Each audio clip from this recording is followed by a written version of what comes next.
calm down. Hey, everybody. Hola, everybody. Hey. Can y'all hear us? Can y'all hear us? Let's get some ones in the chat because I think we're still muted. Oh, gosh, you can hear us over there. We're not muted. All right. Okay. Sound check and effect. 1, 2, check up. There you go. Production. Okay. Production. Listen. We got volunteers in the background. But welcome back. Welcome back, everybody. It's a Thursday Night Live with those Andre City Life sisters, those two sisters. I don't know if we introduced ourselves in a long time. Like, this is Faith. I mean, those that come all the time, they know us, but this is Faith. This is Faith. This is Tamita Joe. How are you guys doing? Tonight we're going to talk about a few things. We're definitely going to talk about, we're going to have some rants about reality TV. We're going to talk about Love and Marriage DC because we live in the area. And we're definitely going to talk about Ready to Love because that's the show that we love to talk about. So for sure, you guys are welcome to chime in the chat. If you have things to say about what we're discussing. So, but first, another thing we always do is we watch a lot of, what would you call it? Shans and entrepreneurial. We watch a lot of self-development, motivational things as well, and we're always sending videos back and forth. And there is one in particular that we just watched that was listen, Chef's Kiss. Okay, and we're going to discuss that today. But anyway, before you get into that, and I'm going to ask you how your week was. Make sure y'all like, share, and subscribe. And I'm going to have you guys subscribe to another channel in the middle of this live after these messages. But go ahead. So wait, what is this? How's my week? Yes. Or okay, so listen, let me just tell you that I'm on a wonderful journey. We all are. Recently though, I've just been stepping into just the reality of being a human being and like the fun that is to be had. And like the actual fun of living and just the joy of like just the everyday, things that we do. And I'm on my gratitude journey right now because I recognize that like not even so many people have it worse than me, but like I had it worse than me. Okay, that was me. I had it worse than me. So this week was like a beautiful it was just like a beautiful thing happening because so yesterday was the birthday of two of my most wonderful people in my life. My sister. I just turned 21. Hello again. And plus 25. My husband James also has the same exact birthday, and it is uncanny, my friends, how many things they have in common. It's really weird, but it's also very amazing. That because makes you a strong person to deal with. She had to deal with me growing up. But then now she has to deal with him, but she knows how to deal with him. But I know exactly. It's like so many things, just the way that they are, that like I can understand one of them from something that I know from the other of them. So, but it's an amazing thing, and I love them both. I love you too. I do. So I enjoy them both. But like, so I had some time off this week, and just I loving my coworkers, loving life, man. Like it's you gotta love it. It's you just never know when you're gonna lose it. But I'm just having a great time, and like even through all of this, it's not like everything's all hunky dory. Like I'm still, paying bills and stuff like that. But stops, yeah. I'm finally seeing myself like as a content creator. I didn't tell you that. We got to have that conversation a little bit later. But I'm finally, even though I've been creating content for a long time, sometimes I don't release it. But now I'm finally just like, whatever, how bad could it be? Like, because you got to get out of your way. Yeah. At first you're like you're watching other people's content. And then when you realize, oh, that's something I want to do, you have to get out of your way and just be you. You know what I mean? Like I struggled with that in the beginning, not being myself, but just like, it's kind of like listening to yourself on a voicemail. Yes. Nobody likes to hear themselves. Oh, so when you start doing videos, you start critiquing yourself hard as I don't know what. And then you like get to a point where you're like, you know what? Nobody has my thoughts. Nobody is, it's room for everybody to do what they want to do. So I can offer, my views as well. some people gonna like it, some people not gonna like it, and that's just the way that it goes. But you just got to get out of your way, and I do feel that as well. I feel like, you know, we've been doing this show consistently for almost a year. I love this, and like we have so many different ideas and things that we want to do, and I think that we're doing exactly what we're supposed to be doing, talking, right? So it sounds like your week was really good, and you appreciate, you know, the setup that your life has afforded you, even though you still got to pay bills. Absolutely. No, once we get rid of the bill thing, it's going to be euphoric. Until then, I can agree with that. I'm not mad at the bill thing either, because it's like, you know, we have so many things now. I did see something. I remember when I could not do certain things. Like, it was a struggle to do certain things, and now I look back at stuff and I'll be like, my how you've grown. You know what I'm saying? Now, sisters still be like, you know, going through stuff, but that's just life. You know what I'm saying? I remember when I used to get my paycheck, and not only was it already gone, but like my account would already be negative. Like the day I got my paycheck, it was like, you have so many things to pay that are already ready to just smash it. Even, you know what I'm saying? You made a dent, but like, nope, so sorry. You thought you got paid? Well, you didn't. Those other people got paid. And you're just in the middle of it. And now I don't have to, you know what I'm saying? Like, have to have those moments. But also, you know, there was something though that scared me this week that I don't know enough about to really make it a topic. But like, there's something that's happening with the American dollar where other countries are like rejecting our dollar, or they're making something happen where it's just like, oh, we don't even need to, you know, worry about the American dollar. Now, I don't know enough about it. That was just something that happened in my week that was like, maybe need to look into this. But so there is something happening. One of the people I follow, what's his name? With the red panda.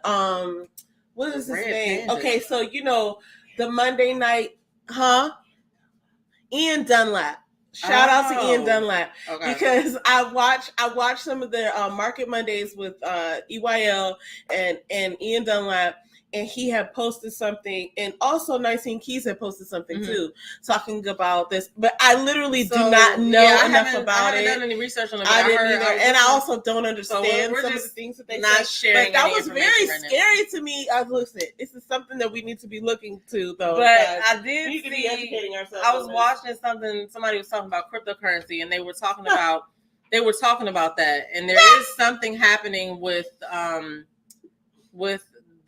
like you said, like the American dollar, and that we're all not gonna like. But I haven't done any research on it, and so if you know what we're talking about, I looked up a little bit of something. I want to say it was called Fed Now or something that's supposed to be implemented, but I couldn't find what it actually is, how it's going to affect people. So okay, that leads me into something, and then I'll get into the whole Donnie Wiggins thing. You know, one of the things that I've been into recently is fan base. And I know we all know about a club room or whatever that was, right? Hey, Ellen! What's going on, Ellen? Clubhouse. Yeah, because Clubhouse I'm 59 years old. While we were in quarantine, Clubhouse was the shit, because people, you know, it was just something new. But it was crazy because it seems like in some things that we're going backwards. Like, we wanted to get forward in technology so we can see each other while we talk to each other. And being on Clubhouse was kind of like old school chat line kind of thing or whatever. But it was a lot of information being shared and passed. People were using it for business and all of that. And it was only for iPhone users at first. And then they let the... well, Instagram was like that at first. Okay. And then they let... Just like Facebook, I think, was like that for people who had to be students, right? You had to be a student at first. Yeah, you did. Yeah. So now everybody can use it or whatever. But, I mean... You know, it was interesting just to listen to people talk, because it's kind of like podcasting, but you could jump up there and talk with them or whatever. So that was interesting. But to talk about fan base, everybody that has a YouTube channel should start a fan base channel, because it is Black owned. And let me tell you something. This was not even one of our topics, but I just got to give a shout out to fan base and Isaac Hayes III. This man is a genius. He's one of the smartest people I've ever heard speak before, and he's hilarious. Even though he don't be trying to be hilarious, I feel like he just makes so much sense. No, but his interview with EYL was tight too. He's so funny, but he's also very intelligent, and I learn something from him every time I hear an interview about what he's doing. But if you don't know about Fanbase, it is a social media platform that basically encompasses a lot. Hey, April. it encompasses a lot of the functionalities and things that we're used to on other platforms. And he's also very innovative in the way, or fan base is very innovative in the way that they're bringing in other sorts of things. You could do long form content on there now, short form content. The reason I brought up Clubhouse, let's call the Club Room, because I'm 59 years old. Even though I'm not 59 years old, I'm going to say that.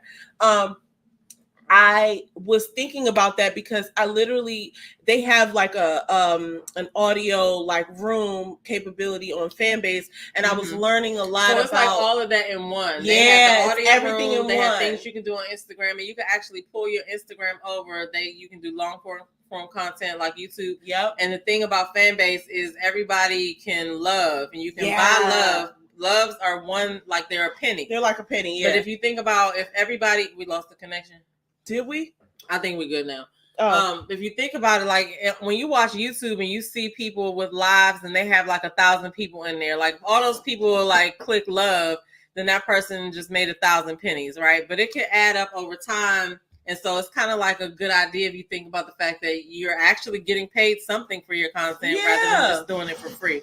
And or not for free, but like how Google takes out a payment. Free. But he did watch. Well, Google takes out 40% or 45% of like super chats and like whatever. And so they don't do that over there, not to my knowledge. Listen, I would just encourage. Go ahead. No, I was gonna say, but the whole thing about it is like it was. Boy, if you don't go somewhere.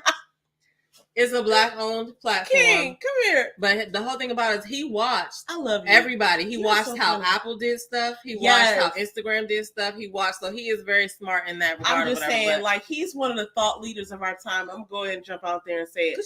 Isaac Hayes III, who is obviously, related to Isaac Hayes from, Isaac Hayes that we know. Really?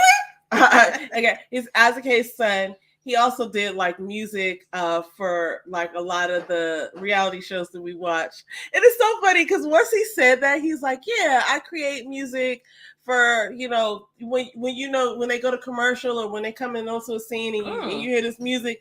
And I never really thought about somebody doing that. You know what I'm saying? It's so funny. And then once he said it though, the next time I was watching reality shows, listen to the music, I was like, I'm gonna do that too, but we're gonna talk about Love and Marriage DC a little bit later. Yes. But since you said that it was, the music, the opera, the occupation of somebody that does the music when they lead out and when they come back in.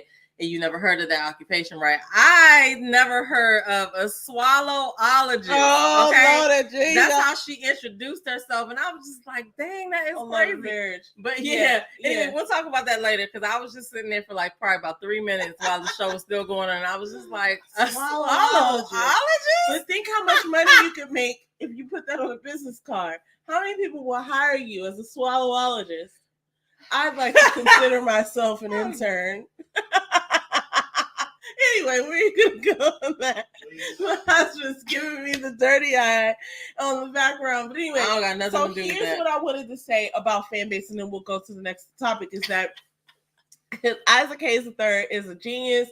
He has this platform. I feel like if you do not know what Fanbase is, go and look up an interview for Isaac Hayes III, or go up and look up Fanbase. You can download it on your app, like on, And if you're gonna look up an interview, look up Earn Your Leisure and Isaac Hayes. Yeah. That interview was everything. Was fire. He said a lot in there, and he explained a lot of what his vision is for the platform. And they do these town halls or whatever, and he actually listens to what some of the users have to say. And I think the way that you report a problem, the last time I was using it, is you shake your phone, and then it creates like a trouble ticket. So it's a lot of cool little things over there, and it's Black owned. It's Black owned, and you get paid almost immediately. The other thing that I wanted to say is, because this was a topic that I wanted to bring up a few weeks ago before some other stuff happened, and we talked about other things, was that they, Instagram has taken away monetization for Reels, apparently. So it's like, people can just mess with people's money. Mm-hmm. And like, I'm not one of those people yet who are solely in, sorry, I'm trying to find my words here, but I'm not dependent on money that I get from creating content. But there are people out there who are spending their time and effort creating amazing content, and they're relying that on happened on YouTube that a lot. income. Some of the content creators, I know Bondi Blue's channel had got taken down for some random reason one time. That's another thing. And a couple of other people that I know, like the Planet Jane and everything like that. So yeah, like sometimes like we're not even in control of the algorithms, gotta and different things, and then figure TikTok out how to get it banned, back. Which is a whole other subject. I'm not even supposed to be using TikTok, so TikTok is supposed to be banned or something like that. I have so many thoughts and things that I want to say about that, but I don't want to be banned either. So we're gonna move on from that. Also, another thing that I shouldn't mention is James's favorite president got indicted today. No, I'm joking. I was like, did you see my face? I was like, since when? Somebody's president got indicted, but it wasn't ours. Did he? Yeah, in New York. But I just feel like where did you see this? Because I showed you those photos. I saw it on like 3 different. No, it wasn't that 3 different news. They had like some AI Photoshop photos of Trump being arrested and stuff like a couple of weeks ago, and them jokes was totally fake. So look, they must be real. You gotta question everything these days, okay? Listen, in other news, who cares? Someone has an itch somewhere. Get somebody to go and scratch it. It's just like all these things happen and whatever. And so anyway, I only brought up the Isaac Hayes thing, or not Isaac Hayes, but the fan base thing, because I was thinking about the whole thing with the currency of America and how that's going to pan out. I don't know a lot about that. It's just like breaking news. I'm still kind of trying to educate myself about that. And one of the platforms that I learned a lot about, like entrepreneurship and self-development on, and we both do, is the Social Proof podcast. I love Shans and Donnie. They're like the ultimate duo. They're so cool. Yes. They're so informed, and they're really into just informing their community. But I have to say, Chance was saying for a long time, maybe even over a year, he was telling Donnie Wiggins, like, you need to do your own podcast too. And she was like, I don't want to take away from what we have going on. He's like, it's not going to take away. Some people just need to hear from you. And I remember her saying like, oh, well, whatever. I don't know. And I was kind of like that too. Like, I like when I'm getting here from you guys. It's fine. But it totally works though. Like she's doing something different over there that she does when she has a conversation with him. So let me just say this. So in addition to Social Proof Podcast, now Donnie Wiggins has come out with her own podcast, and it's called Full Transparency. Now, I watched the first episode. It is so good. I was into it. I watched maybe another episode with the man who's I didn't know him, but apparently he had gone through all this controversy. Coming up. I cannot wait I knew who his wife was, and I was like, oh, this is an interesting story. Now, she just put up another episode, which is probably not like the next sequential episode, but it's like the most recent one that I've seen. And she, listen, let me just say this. This is directly to you, Donnie. If you ever get to see this, why are you attacking me this way? Like when I hear her content, and I told my sister, I was like, it's like a mixture of like spoken word, and I wanted to call her Uncle Donnie after this, because she just literally spoke into my life in such a way that I was like, yo, I really need to get my stuff together. Look, she is an awesome speaker. I already knew that her own, she can talk, you know what I mean? But it's something different. When her and David Shands are talking and they're interviewing entrepreneurs and they're talking about entrepreneurial stuff and like mindset things or whatever, it's a total different vibe. It's a great vibe because you're going to learn something, and they hold each other accountable. Sure, so I love that. I love that part of it. But when she's by herself, it's all her, and she. Oh man, it was good. It was good. So if you are into podcasts and like self-development things and entrepreneurial things, definitely check out the Social Proof podcast and check out on that channel Full Transparency with Donnie Wiggins. Now in her other part of her life, she's a business coach, so that's where a lot of her talking points come from. But a lot of things that have to do with mindset and self-care and stuff go into that. So, but I think y'all will like her if you like stuff like that.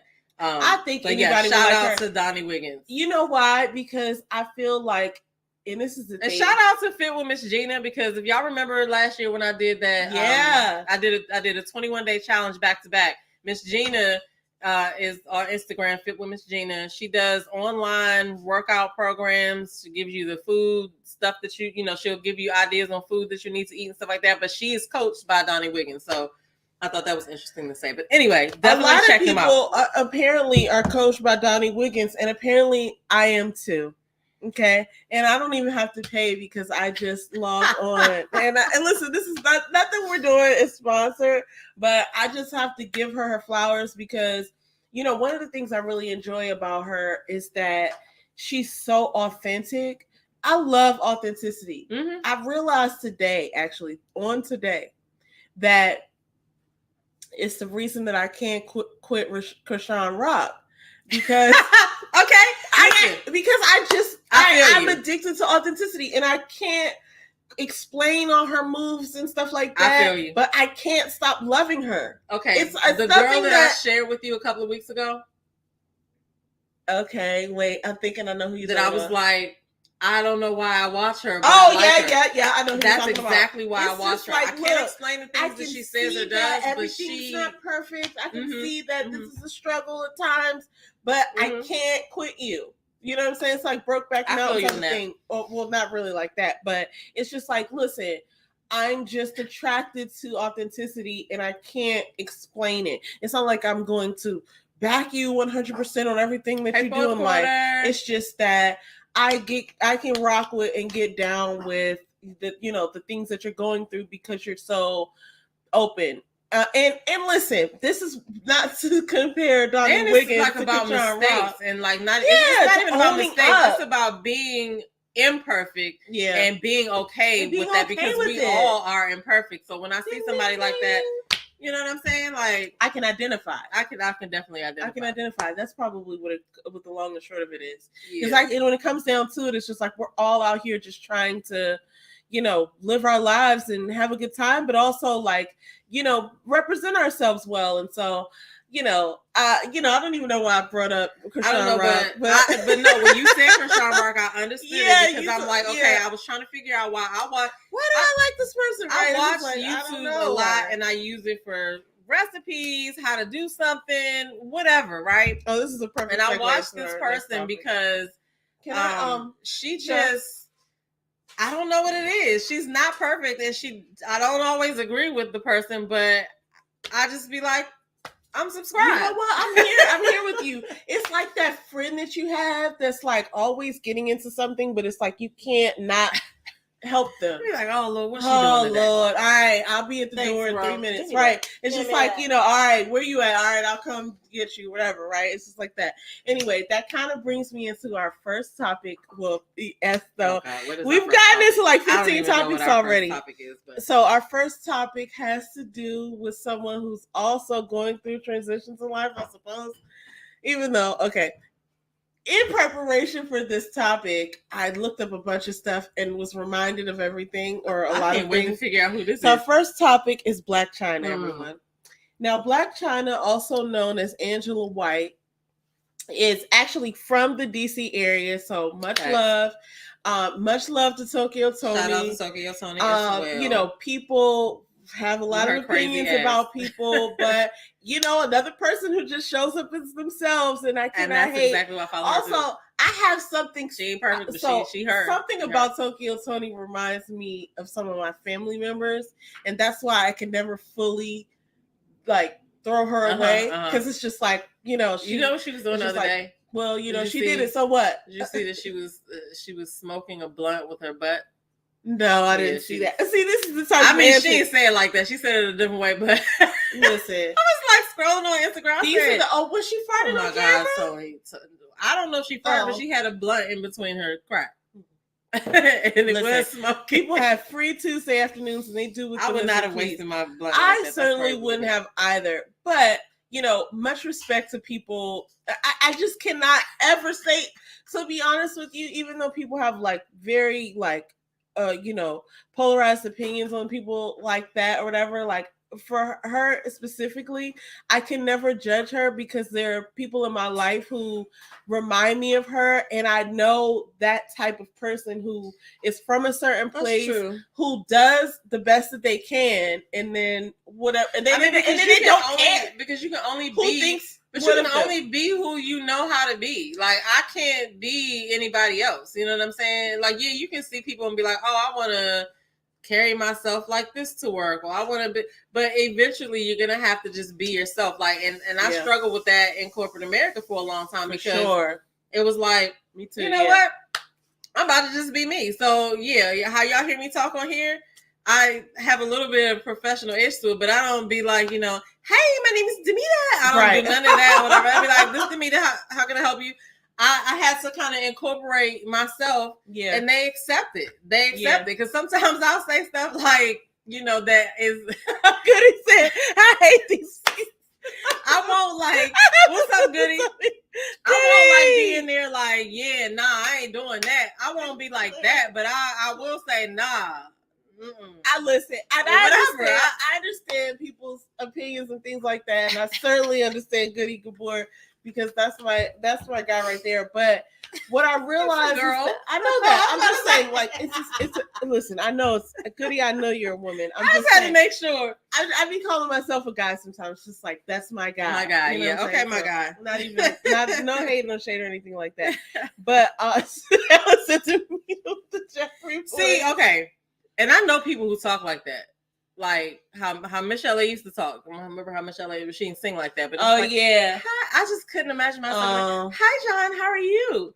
Yeah, I got that paperwork you were looking for. No, so let me be honest. I used to talk like that for sure because I felt like it was like when I was in the office, I felt like that's what people wanted to hear. But I'm on the page now where I'm like, I don't care what you want to hear because this is me. And like, yeah, this is how my hair grows, and this is how I do things, and this is what I say. I think I talk a little bit slower at work just to explain my point. But even when I talk to people, like when new people come and they have to call me for something, and I'll be like, I'm like, hey, this is Demita, and they'll be talking, and I'm like, yeah, right, all right. So this is what we need to do because if you talk to this one person that I work with, she gets all of me. Like she gets the cuss words part too. Yeah.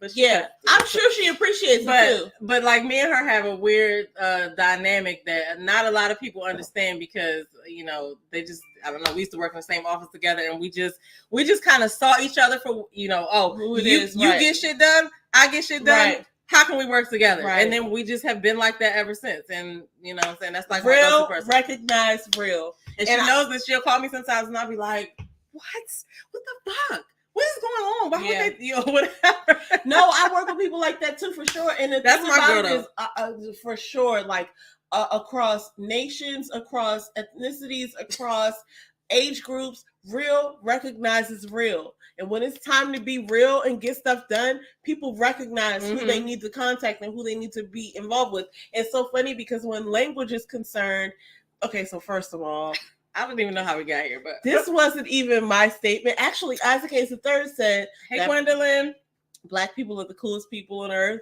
and that people are going to steal our culture forever." And I get that, and it's been happening for centuries. But like at the end of the day, like when something is like on the line and something needs to get communicated, and I forgot to bring my white voice that day to work, like people understand what I'm saying, and they know that I'm their go-to person to come to make stuff happen. Sometimes it's always like, listen, it always is. And at the end of the day, it's like, and now we're talking about, look, if we had a moniker across the bottom talking about the topic, it would be your work white voice. Right now, this is what we're talking about. So they call it code.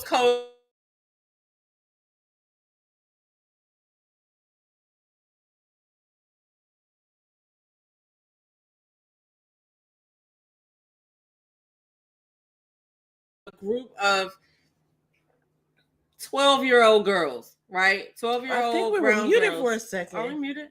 We were, but I think we're not anymore. I don't know. So it's fine. Can y'all hear us? Put the one in the chat. Yeah, it said we were muted for a second. I don't know what's happening. But button press right here.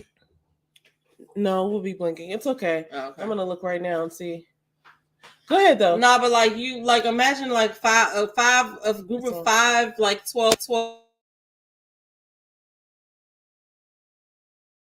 You're gonna see different types of hairstyles. You're gonna see different personalities of dress, but they're all gonna be cute in their own right. You know what I'm saying? Or you can take 12-year-old brown boys. They're all gonna have their own style. When you see a black woman, you see a black man. You know what I mean? Like, so yeah, we do a lot of stuff. So I think that everybody should agree that we're like goofy, you know? Thank you, Ellen. Ellen is like projection off on the side right now. She's letting us know, because I was like looking at your comments and I was able to get us off mute. So thank you so much. That is much appreciated. How we got muted? I don't know what happened, but technical difficulties are just a part of life. Okay, anyway, so going back to Blac Chyna, let me just tell you that, let me just say this, guys. I watched an interview with this lady, and I've never seen her. Actually, I do believe I had seen her before, but I had never watched an interview. Her name is Rosemary Miller, and she is a Forbes contributor. Okay. So she basically does interviews for Forbes. Okay. And thank you so much, Goody. And so, but she was so funny because she was almost like a therapist. She was interviewing Blac Chyna about her recent changes to her life. And if you don't know, Blac Chyna, aka Angela White, mother of Tyga's child, King Cairo, and Robert Kardashian's child, Dream Kardashian, right? So she's the mom of these 2 famous children. She used to be a stripper. She used to be I think she was a video girl at one point, and now she's an executive producer on different reality shows. And she has a show now called The Hamptons, I want to say. Wild, yo, how she did Listen, let me tell you something. This lady is from Washington, D.C. And this is not some production town. It's not like New York where we got Broadway, or Chicago or L.A. or something like that. But I always respected Blac Chyna. First of all, I respect it. I'm not going to lie. I was watching the Kardashians for a long time. Since maybe the second season of the Kardashians. And I'm not going to lie. When she swooped down in there and got with Rob and had a baby and all that stuff, I was like, this was masterful. Listen, she secured the bag. And she got pregnant by Tyga too. With Tyga was a different, I think she actually was probably motivated at that point by the fact that Kylie was dating Tyga. It was a whole deal. Anybody who doesn't know the story, you should go do some internet searching. But I remember at the time when she got with Rob and then she got pregnant, I was like, wow, this lady is an espionage expert. But what happened was she did a whole bunch of stuff, y'all. But she always from the time that she left DC and went to Florida or whatever, became a stripper. She was mentioned in a Drake song. From that point on to meeting Tyga and having her whole Hollywood life, she's only been on the sort of up and up, if you will, and sort of having an interaction with the Kardashians. She was, not trying to sell that whole story because, you got to go back and do your own research, but the whole point came up when, go ahead. I'm sorry. Ellen said, Goody, I kind of told a patient that today. He was flirting with me, and I told him I'm at work, but I won't act like it. I know that's right. Look what Goody said. I'm going to tell you what it is, because I know a few reality personalities that tried to use this format. She got him to invest in an eyebrow lash business. It takes off from there. It was that talking about Blac Chyna. Well, I'm just saying, she went in there and just was okay, how can I get Listen. This is a smart lady. I just don't underestimate her, not necessarily intentions, but I just don't underestimate some of that stuff was not a coincidence. You dig? And so anyway, what I'm saying is, no matter how people might regard her or what have you, she's always kept hers in line, if you will. That's all I'm thinking. I've never met this lady. I don't have any, ties to her or anything like that. But I do respect that she's from the Washington, D.C. area. She came up sort of hard. She talks about her grandma and stuff like that. When she had this interview with Rosemary Miller on Forbes, if you don't know, Black China has been known for like having like the butt implants and the face fillers and the boobs and stuff. So recently she's been undergoing these sort of transitionary to get it all removed. And she cut off her OnlyFans, which she made millions from that. Yeah, she said she was making like $2 million a year, and she got her tattoos removed. She got a breast reduction. I'm just reading my notes right now. And she says she's stepping into being more of herself because she wants to make, she wants to have her kids have something to like look, up to. And so I thought that was cool. And I saw her on like a news channel, and I was just like, "Is this really newsworthy?" You might have seen no, and she doesn't think that either. Because when she was on Forbes, the lady Rosemary Miller. So first of all, I had never really known who Rosemary Miller was, but she's really interesting. Okay, I'm gonna have to go watch that because video. She has this therapist voice, and she was talking to her, and she was saying these things about like, well, what really made you make the decision? Should I call you Angela? And I was like, damn, like I felt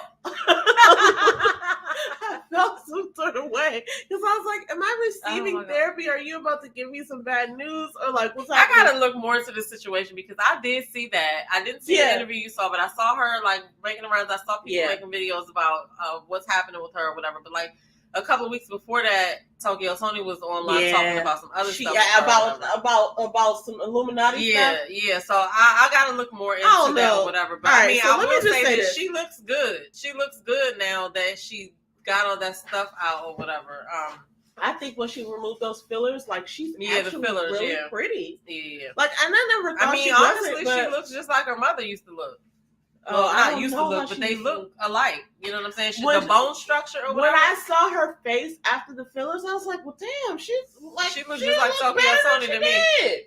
But anyway, the point is that, here's what I loved about the interview that I saw. She said something about, when the Rosemary Miller was asking her, what prompted this change and all this, she was like, nothing. I just, been sober and I've been exercising and I've been in my Bible.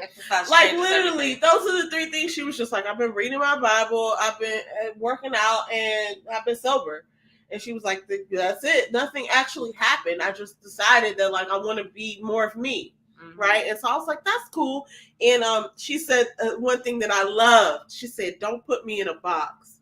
Because she talked about like, if I want to be acting and things like this, like you can't have all these boobs and butt and things like that. She's in a show called The Black Hamptons. That's what it's called. I had never heard of it, but Lamar Rucker, it picked up for season 2. I don't know. I have not even watched that. Also, another thing that I learned about her is you can't have a butt. Well, I mean, the thing is, like, she said she did like some stunt double work for Nicki Minaj back in the day, and like, sure, that's one person, but like, if you're thinking about you're gonna go and do like action movies or comedies or suspense movies, like nobody's gonna take you seriously in a role. You think about something like not to bring with a huge you know wagon. What I'm saying? It's just like you look a certain way, so you can only fill certain roles, where you can't be really that versatile. When you are, not even necessarily like voluptuous, like if that's your natural body, that's one thing. But like if you went to the ends of like doing things surgically to look a certain way, then you can tell. The crazy thing about the surgery thing is that, everybody naturally has their own physique, their own kind of like physique, right? For sure. And if you work out and stuff like that, like you'd be surprised at how nicely your physique fills out. But when you go and get surgery, now you look like somebody else. Like you look just like somebody else. Like they all look kind of the same, for the majority of part. It's like, okay. And then if it causes complications, that's another issue too. But anyway, I know this conversation isn't about that. But no, it's not. And I'm going to end it with this. Something that I learned about her through that interview was that she actually owns a hair factory in Asia. Really? She talked about that's the need to own your own stuff. And she was like, the hair factory is called the Hair Factory. And if you go to heartspure.com, you can learn more about it. But she wants to show people like on her documentary side, like that's one of the reasons why she said she started doing Well, that's what's up. That means she been putting her money in places. Hey, listen, everybody should have ownership over something because we don't know what's happening. And a good thing is in China because apparently the American dollar is not about to be worth anything. So, we don't know that. I'm just saying.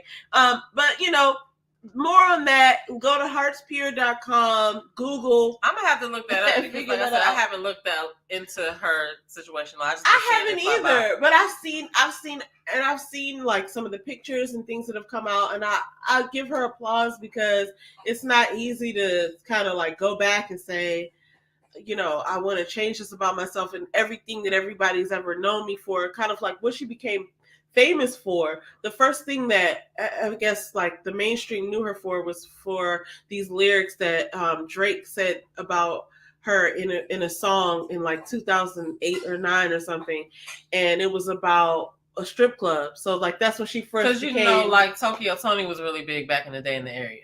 Yeah. So that's how I knew of who she was. But now she's on YouTube and stuff like that, and then I found out that she had a daughter like years ago. When I found out she had a daughter, and I was like, oh, she messed with Rob Kardashian. I was like, okay, that's so funny because I've encountered that personality through a whole nother door. So it's like, yeah. And then that's how I found out about Tokyo Tony. Okay, so isn't that funny? Okay. Anyway, much love to that whole crew, and we wish everybody the best.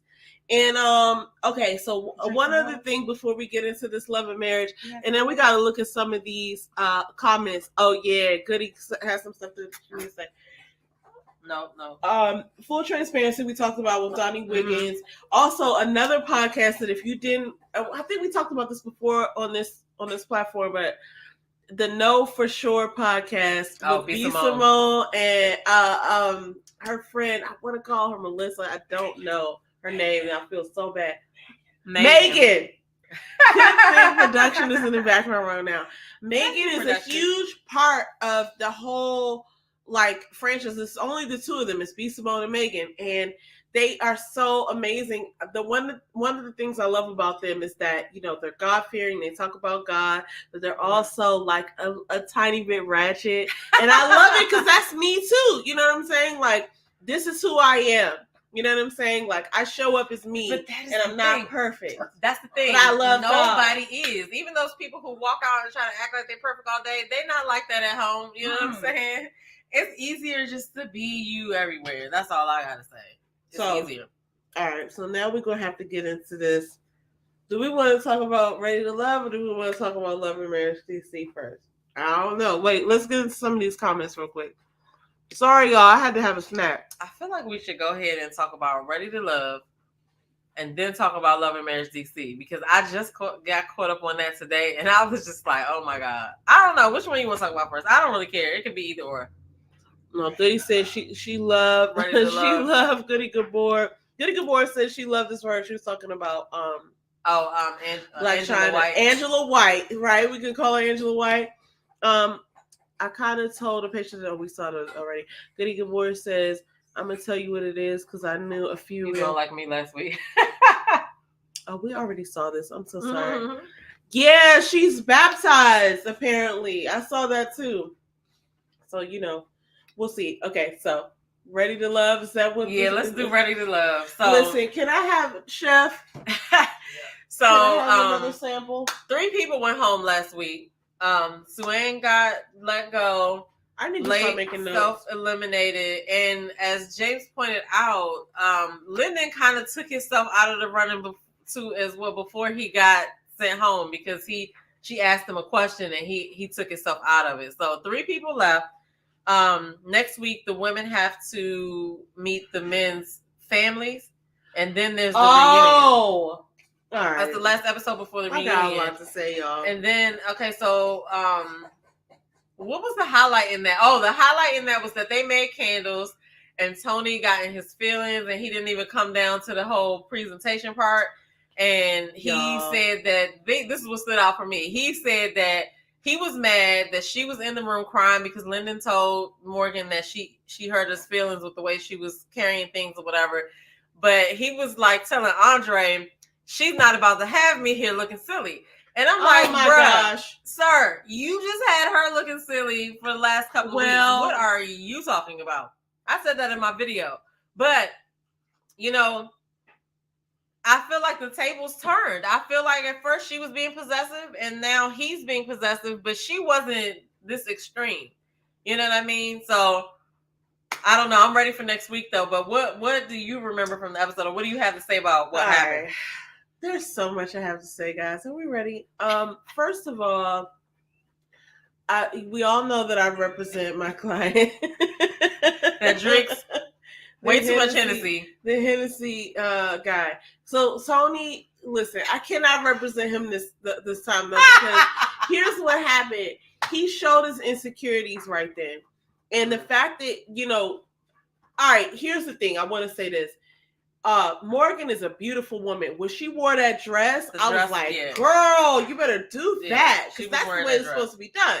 And she came out, she had the dress on, but to be crying in a dress like that, it's like when somebody's wearing some heels. You can cry anywhere. And they can't walk in them. And it's just like, okay, all right. Well, that's different to me as far as the heels off. If you can't walk in the shoes, that looks worse than you crying in the dress. But here's why I say the thing about the crying. It's one thing if you break down and cry one time, but I don't know if it was production or whatever, but it can't just be production. She's crying a lot in these scenes, and I feel like it's her internal messing with her external. Did you see that movie, Get Out?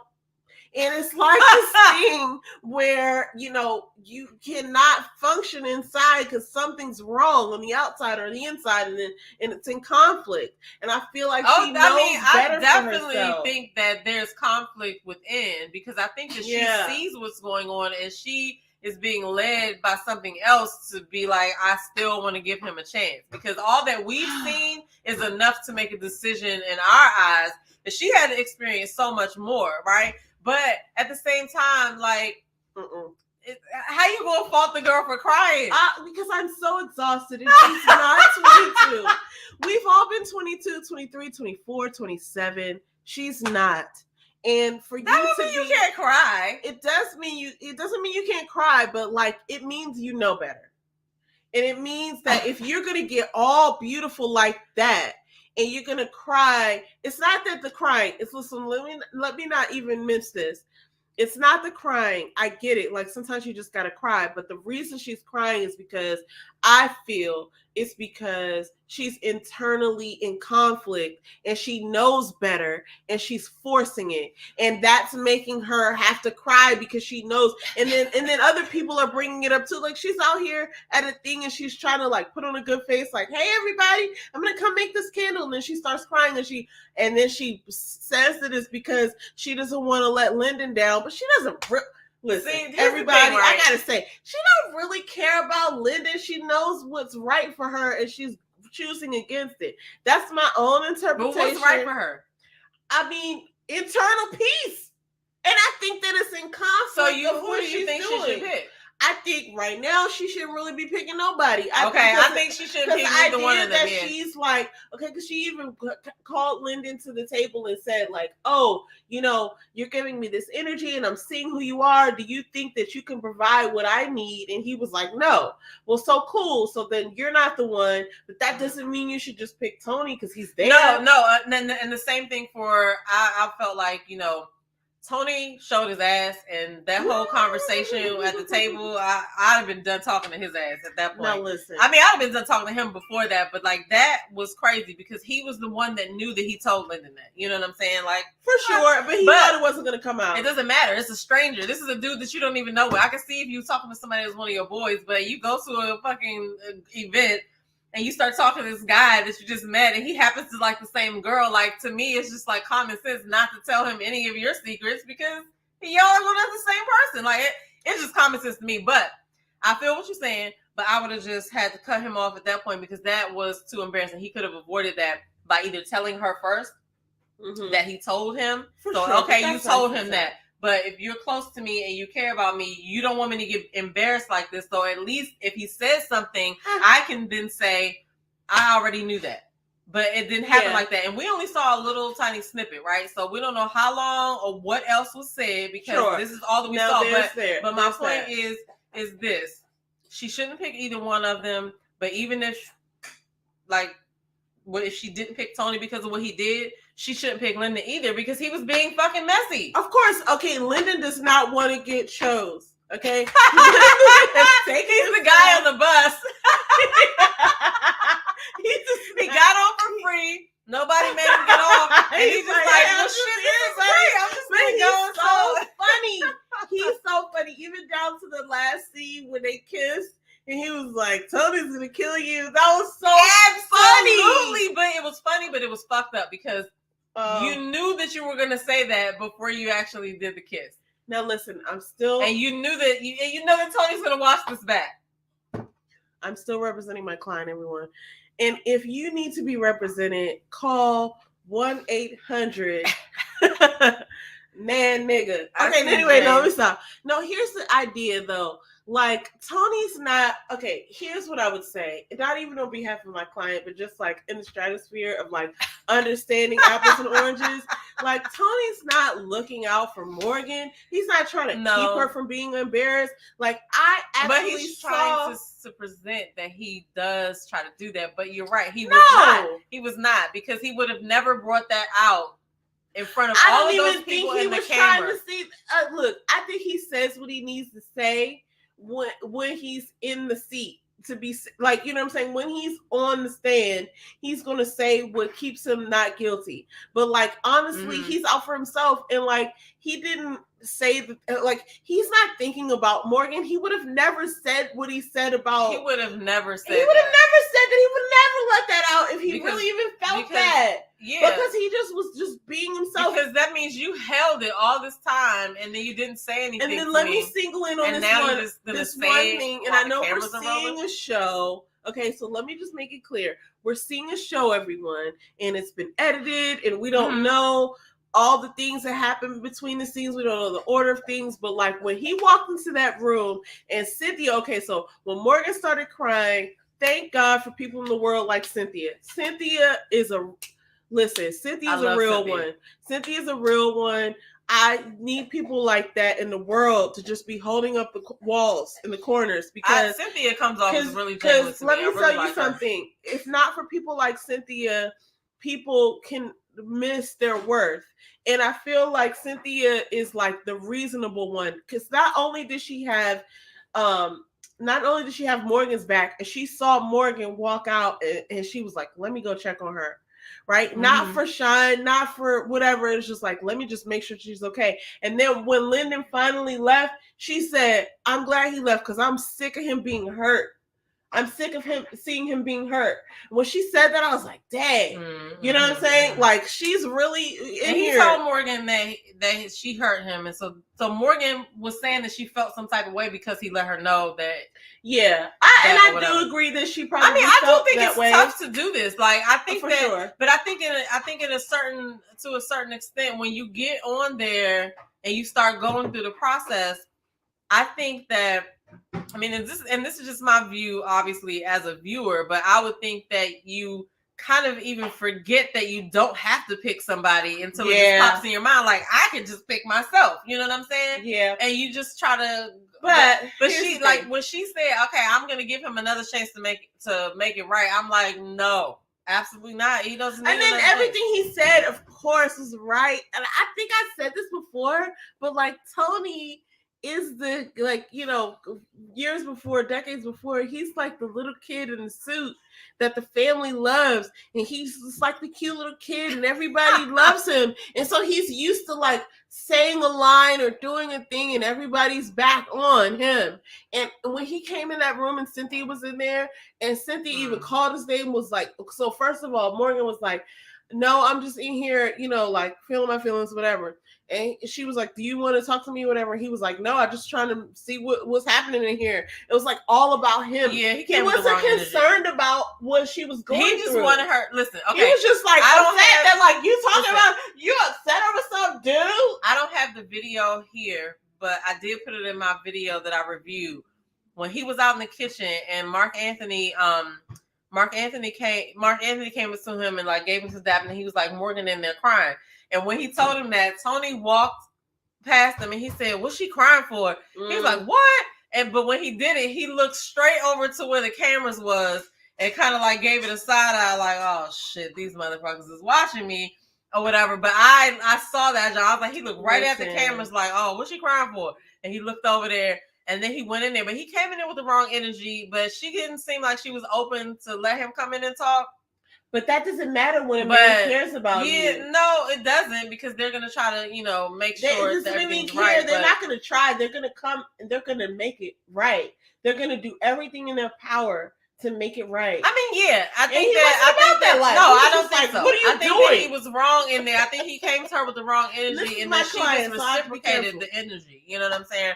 This is not my real client, and I'm not a real lawyer, but I'm considering Tony my client because I just think it's funny. Then she told Lyndon that she's going to give him another chance, and I'm just like, girl, I see red and blue sirens in their future. I just see like it being an issue.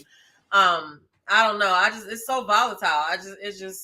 Well, this is what toxic passion looks like, I think. And I think that when you are just so blinded by your emotions and by your flesh, you just do whatever you have to do to make it. It doesn't have to make sense. It doesn't have to make sense to anyone.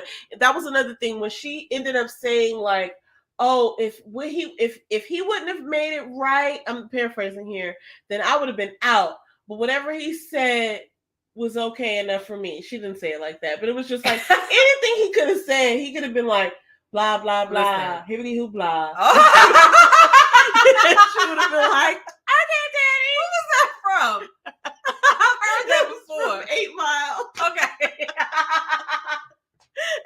It's like whatever he says to her is okay because I'm gonna tell you because I know what's happening. But you know what's happening. Look, she's having a moment that she can see that she's making the wrong decision. She knows that this is not the way. This is not it. She knows it, but oh my gosh, 4th quarter. But it's just a feeling that you get, and you're just like, "Oh, I'm so drawn to this person, but I know he's not right for me." Like, we definitely have all been there. You know what I'm saying, guys? I wish we would have been on the timeline with you, but we were so into our conversation. So Goody Gabor says, and I'm so sorry to cut you off.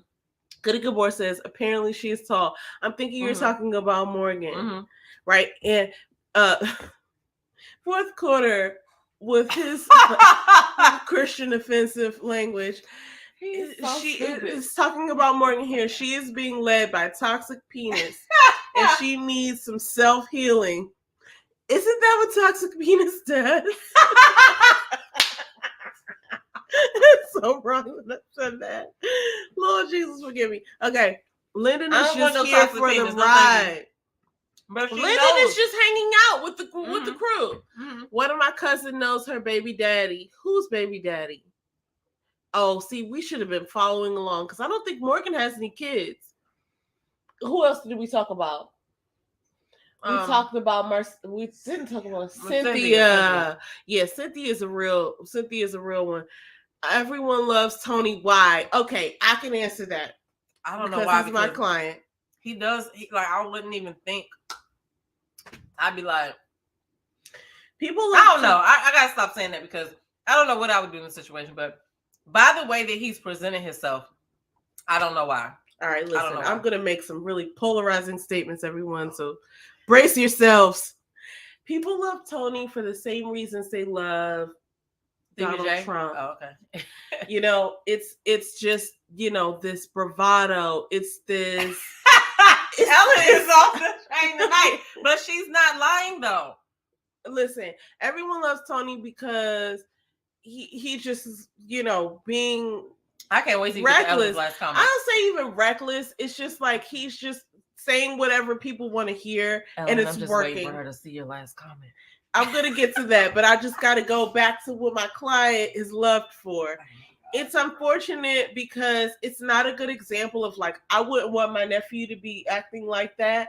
But unfortunately, people do get attention by sort of exerting this sort of behavior because it's like this thing where it's just like, well, as long as you win, as long as you say the right thing, then nobody can hold you accountable because, hey, listen, you apologize, right? Even if you didn't mean it. Oh, you said the right thing. And I think that's what he did in that one scene where he was just like, listen, I'm a provider, I'm going to protect you, and I'm going to get a da-da-da. And then she took that same line and went over to Lyndon and was like, he's a provider and a protector. Can you do that? And he was like, do you believe that?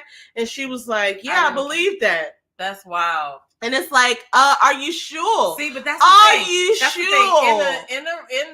In real life, like you literally got to be discerning when it comes to these dudes that try to talk to you. And in this situation, this shit is like, they always say speed date, like dating. It's like speed dating on crack because you kind of try to get to know people in a fast forward way, right?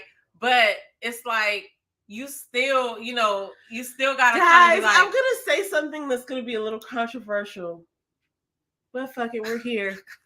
I wonder if they've had sex. Oh gosh. Because there's this thing that happens when you have sex with a person, and then you start to believe things that they're saying, and you're invested in a way. And it's just like, well, we've already gone here, so why would he lie about this? He did make a comment in the beginning of this last episode. I don't know.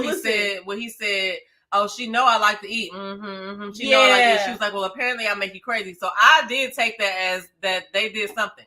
I'm not accusing anybody of anything, but get to Ellen's comments. Though. I can say this.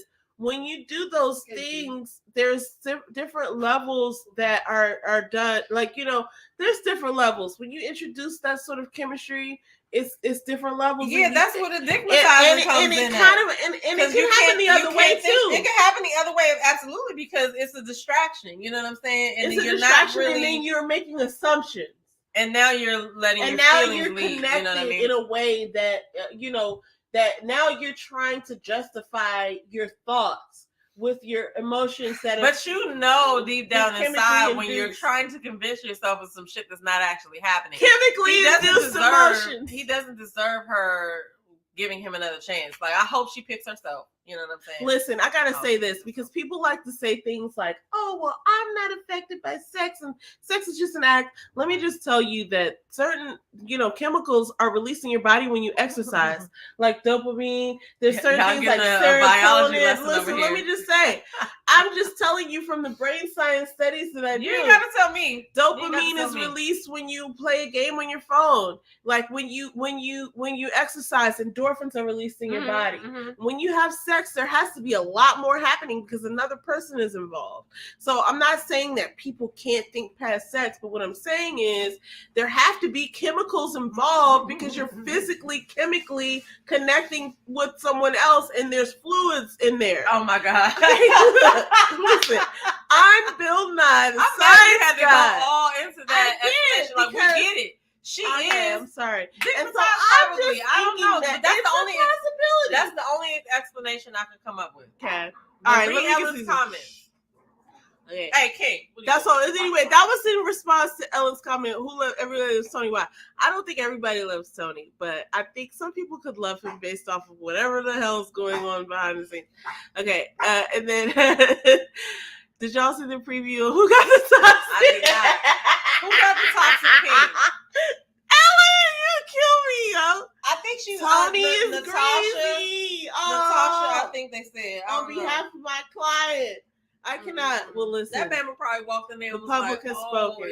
It's open season. Well, Greasy, I guess she could be. Perhaps. More people love Trump than Tony. Oh, gosh. Oh, my gosh. This is good. Ellen, you are so funny. Ellen is crazy. You are so funny. Okay, so I'm 100% affected by sex. Yes, my heart is not in my chest. It's self. Okay, so Natasha got the toxic pain. Like, dang, she worked fast then. But you know what? I guess it doesn't matter because like they're all in the same city, so it's real easy to be like, "Hey, I'm about to go out here," and you end up there, and it's so easy to for them to do that. So I don't even remember who Natasha is. I'm gonna have to look. Hold up. You don't remember Little Dre and Natasha? Is it on here? Wait. So can we see this? Okay. So I know people can still see us, but cast. If we go to cast, okay. You're gonna be like, oh, her. Mm-hmm. Oh yeah, she was cute too.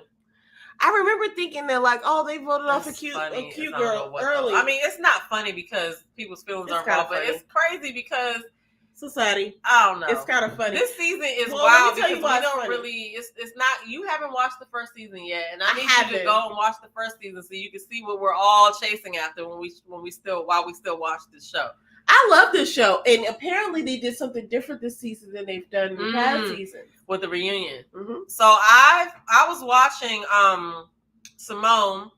She did an interview with Sue-Ann, and in that interview, she said that they did not. One episode was not even aired by the time they did the reunion. They did the reunion before. I said that wrong. They did the reunion before an episode had ever even aired on TV. So I'm just like, why? But then maybe they probably thought that they wouldn't all show up after they start seeing the storyline that came out. Or whatever. I think, okay. But that was crazy. If I'm speculating here, I think that last reunion, if the last reunion had anything to do with it, it got a little heated and they perhaps didn't want things to get that heated. And one of the things that gets it heated is when people see themselves and they see other people react to what happened. Because you got to think, like, it's not only the things that you didn't see on the show, like people's confessionals and other things that were being shot at the same time. But then it's also social media. So people are tweeting and shit. And I can understand that when you're a part of that show, you hear somebody outside of the show as if you were talking negatively about something that was portrayed about you. I can understand your first emotion being anger at the person who's talking. Yeah. But we're only watching what you told them that they could do. And that's why I kind of like Blake did interviews, and I like Blake's interviews because he did point out in some of he did an interview with Kamisha, he interviewed with Rashid from Ages and Stages, and he did point out that he doesn't know if he would go on another reality show because he doesn't like the idea of somebody else having creative control over how he's portrayed. Yeah. And that's the whole point. Like, we're viewers. We don't know you guys like that, but we're here to talk about what we see on the show and what was presented. Yeah. And so, but as far as the reunion being filmed, I guess I could see how, okay, if it's filmed right after, then you'll talk about who it really ended up together. But then when it's filmed after the show has had some chances to air, other things come out and then they can address that. But can I be messy? I like it when people get the chance to be like, oh, hell no. Let me see her on a reunion. I like that shit. I like that shit. So it's like, yeah, I want to see all that. What do you think is the ideal time for them to do a reunion? Why are you gonna serve me to be without the sauce? When should they film it? When do you think they should film it? Too. Like, okay, so I think they should film it before the end of like the show, but like after there's like at least like 5 or 6 episodes shown, because at that point people have gotten a chance to see what production has presented them as, and they get to see. And I say that, and I'm being weird about it. But that is because they don't get to see that until we see it. Yep, they don't know. They get to watch the show. They get to see what other people's reactions are. And I'm just thinking about other reality shows that I've seen, like Real Housewives and Love and Marriage, which we're about to get to, where it's just like, yeah, you want to have a chance to respond to some shit that happened to you. That's like, let me show you another side of what you're seeing here, because this is not the full story. And so let me tell you this. And so then on the reunion, you get a chance to like confront people and say like, and here's the thing. They all knew that beforehand. So they knew they were doing the reunion before they saw the show. So they didn't have to be accountable for certain things. See, that's what I'm saying. Like, there were things that has been said throughout. And so, like, you know, like that brings me to, I was watching, like, y'all know how I feel about Blake. I feel like Blake is a prick. Like, let me stop calling him a prick. I think that he probably is a nice guy, but I think that I have a new take on him. An uptight guy. You know what I'm saying? I think that he would be one of those people that I would think that was uptight. That would just be me prejudging, right? But I have watched a couple of the interviews, and I do feel a little bit different about him. Like, at first I was so mad at him for not calling Jeffree out on the lie, and I'm gonna stop doing quotations because he really did. He said a couple of things about that in his interviews. So I take back the prick comment. You know what I'm saying? And that's kind of what happens throughout the season. Like, if we're reviewing the show, and I'm wrong about something, or she's wrong about something, we will come back and change that. But yeah, so I just thought that whole situation was wild. But Kamisha did an interview, and he came. He also talked about how far in between, how much time had passed between when Sue-Ann left and when he left. They actually left, you know, together pretty much, because it was only, like he said, 30 to 45 minutes or something like that in between the time from when she left. But how they edited it, it looked like it was like a lot later. Yeah. That lapsed. Okay, so I got to say this about Blake, and then we're gonna go into some of these comments, and then we're gonna go with LAMDC. Here's the thing, Love and Marriage DC. Blake is not necessarily a non-prick. Okay. That has not been proven, but I did not know some things about him, and the way that he explained like sort of his viewpoint on when he got interviewed by Rashid, I could see that. It was just like, oh, you know, there's these things that, like, you know, men don't necessarily, you know, as a whole, don't necessarily get down into the weeds of details like women do. And so I think earlier in the season when we reviewed that one show, and I was like, well, he would have said something if he was lying, or if she was lying, and then when he kind of spoke on it, I was like, okay, I can see why he wouldn't say something. Because I'm not about to sit here and argue with you about something you said if you're not even trying to repeat it. So I get that. And then I kind of took into account at that point, like, that I just saw the Rashid interview, that like, oh, because they didn't see what I saw. Right? So at that point, he's just addressing a rumor that someone told him. So it's just like, he doesn't even think it's that serious. Just like Sue was like, I didn't know they were calling me Advocate Sue, and like, who cares? And like, so what? I'm like, yeah, I'm an advocate. Actually, like, an advocate. I do this for a living, and so sure, like, you know, and even talking about a pick-me, she was just like, what's a pick-me? Like, you know, like, whatever, like, we're on a dating show, and she didn't say that part, but I was thinking to myself, like, every one of y'all wants to get picked. Because you're on a dating show. You came on the show, you know, and if I wasn't married, I'd want to get picked too. And I'm married, and I still want to get picked by my husband. So it's like, yeah, we all pick me's out here. If you're not a pick me, then, you know, stay your ass at home. I'm not going that far. So anyway, you know, I was just all the way there with it. Sorry, everybody. No, but I did see where his point came into play, where it was just like, yeah, why would he say? I totally understood what he was saying, and you know, I like I said, he does still seem uptight to me or whatever. I would probably talk shit to him, but he doesn't seem like I didn't think he was a bad person, but no, but he's not some like laid back. The way that it was presented, like that's why I think it's like we're in two different boats. Like, we're in the boat as the viewers of, you know, having to remind ourselves that there's a lens between us when we're watching it because there's a camera crew there. So some of those things could be said just because of that, because I wouldn't put it past anybody, male or female, to go into those women's lounges or those men's lounges or gentlemen's lounges and be like straight telling lies just to try to throw somebody else off because they're competing, which is why I still think it was crazy that Tony even confided anything in Linda. I don't think he thought it was confiding, though. Again, what are you doing? Your Honor, talk to a stranger? Please strike from the That's record. Crazy to me. No, because when I'll never understand. Let me just say this about, you know what? It's not about that, That's everybody. True, when you're someone like Tony, my client, you're not giving a fuck what other people are thinking about your movements because you're Tony. But that is why. And who cares? And it's not even like he's some great guy. No, it's just like, listen, this is what he thinks about himself. No, but that is the thing.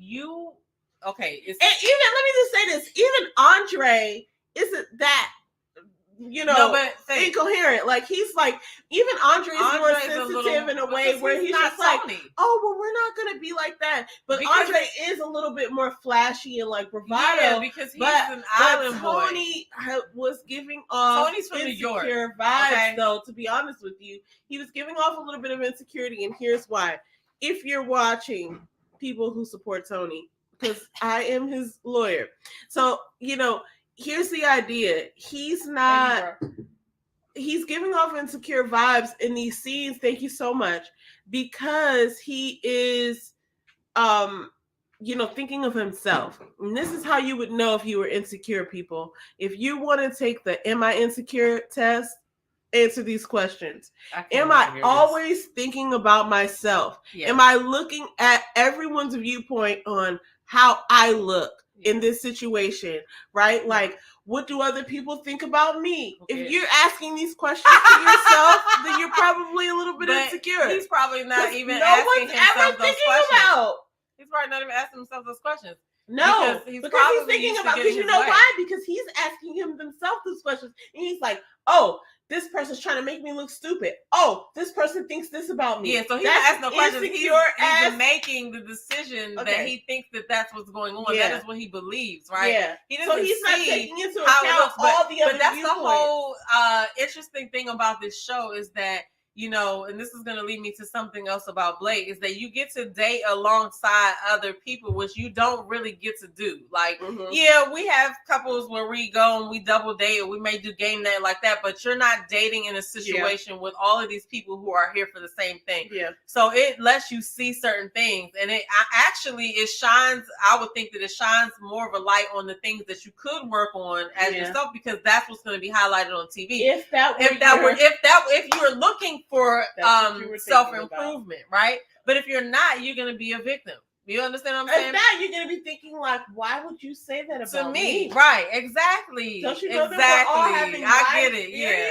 So, but the thing is, so leading me to Blake also said that he's about to start a podcast called The Gentleman's Code, because he realized that it's some conversations that need to be had. Yeah. And I was like, I can see that. Dope. I'll watch it, I'll support it, I'll share it, or whatever. But, I mean, these situations, you got to realize, like, people like that, like people who aren't asking the questions of, how can I improve, or what is it that if I'm single and I'm in this situation to meet other singles, why am I single, or why are we all single, right? Yeah. The people who are not doing that are going in there thinking, oh, I'm the best looking one here. Oh, okay, I'm gonna have this in the back. God. I'm telling you that thing from last season that I was like, why is he here? And he was with Lumi. Oh, wait, what was her name? Justice. Oh, this guy. See, that's what I'm saying. Like, you got to realize that people are coming to this being themselves, right? And so you got to appreciate that. But they also have to realize that you can't really just lash out at people who don't agree with you being yourself. You have to kind of be like, you know what?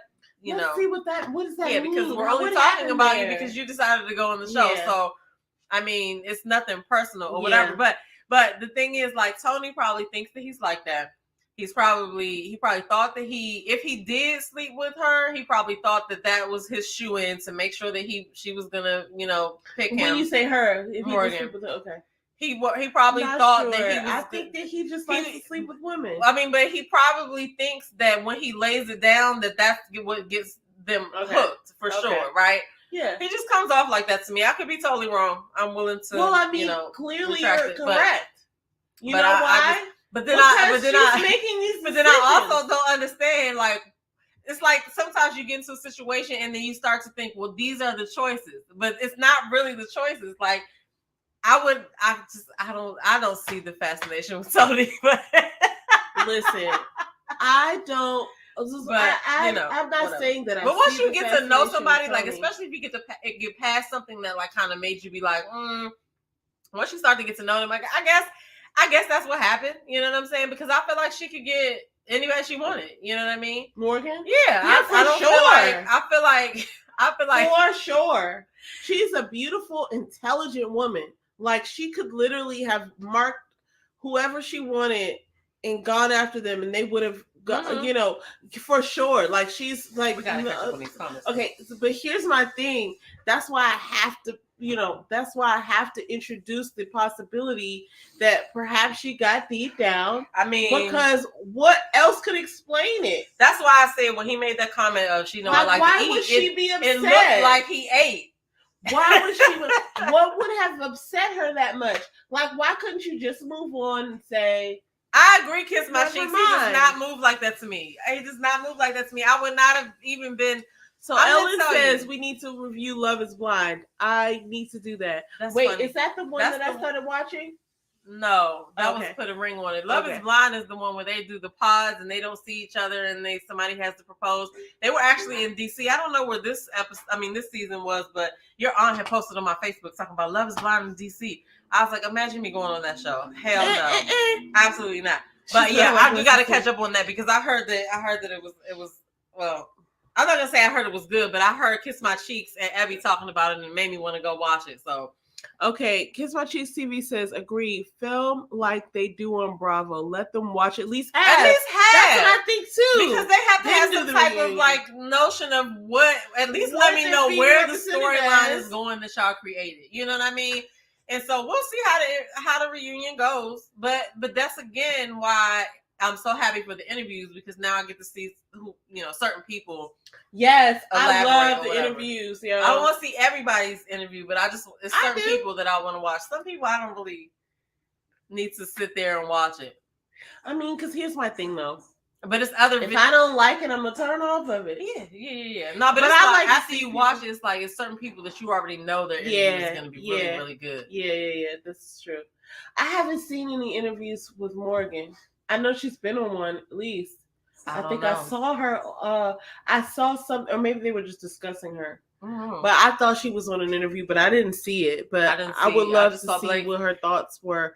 But also, I do feel like they probably are in a toxic entanglement.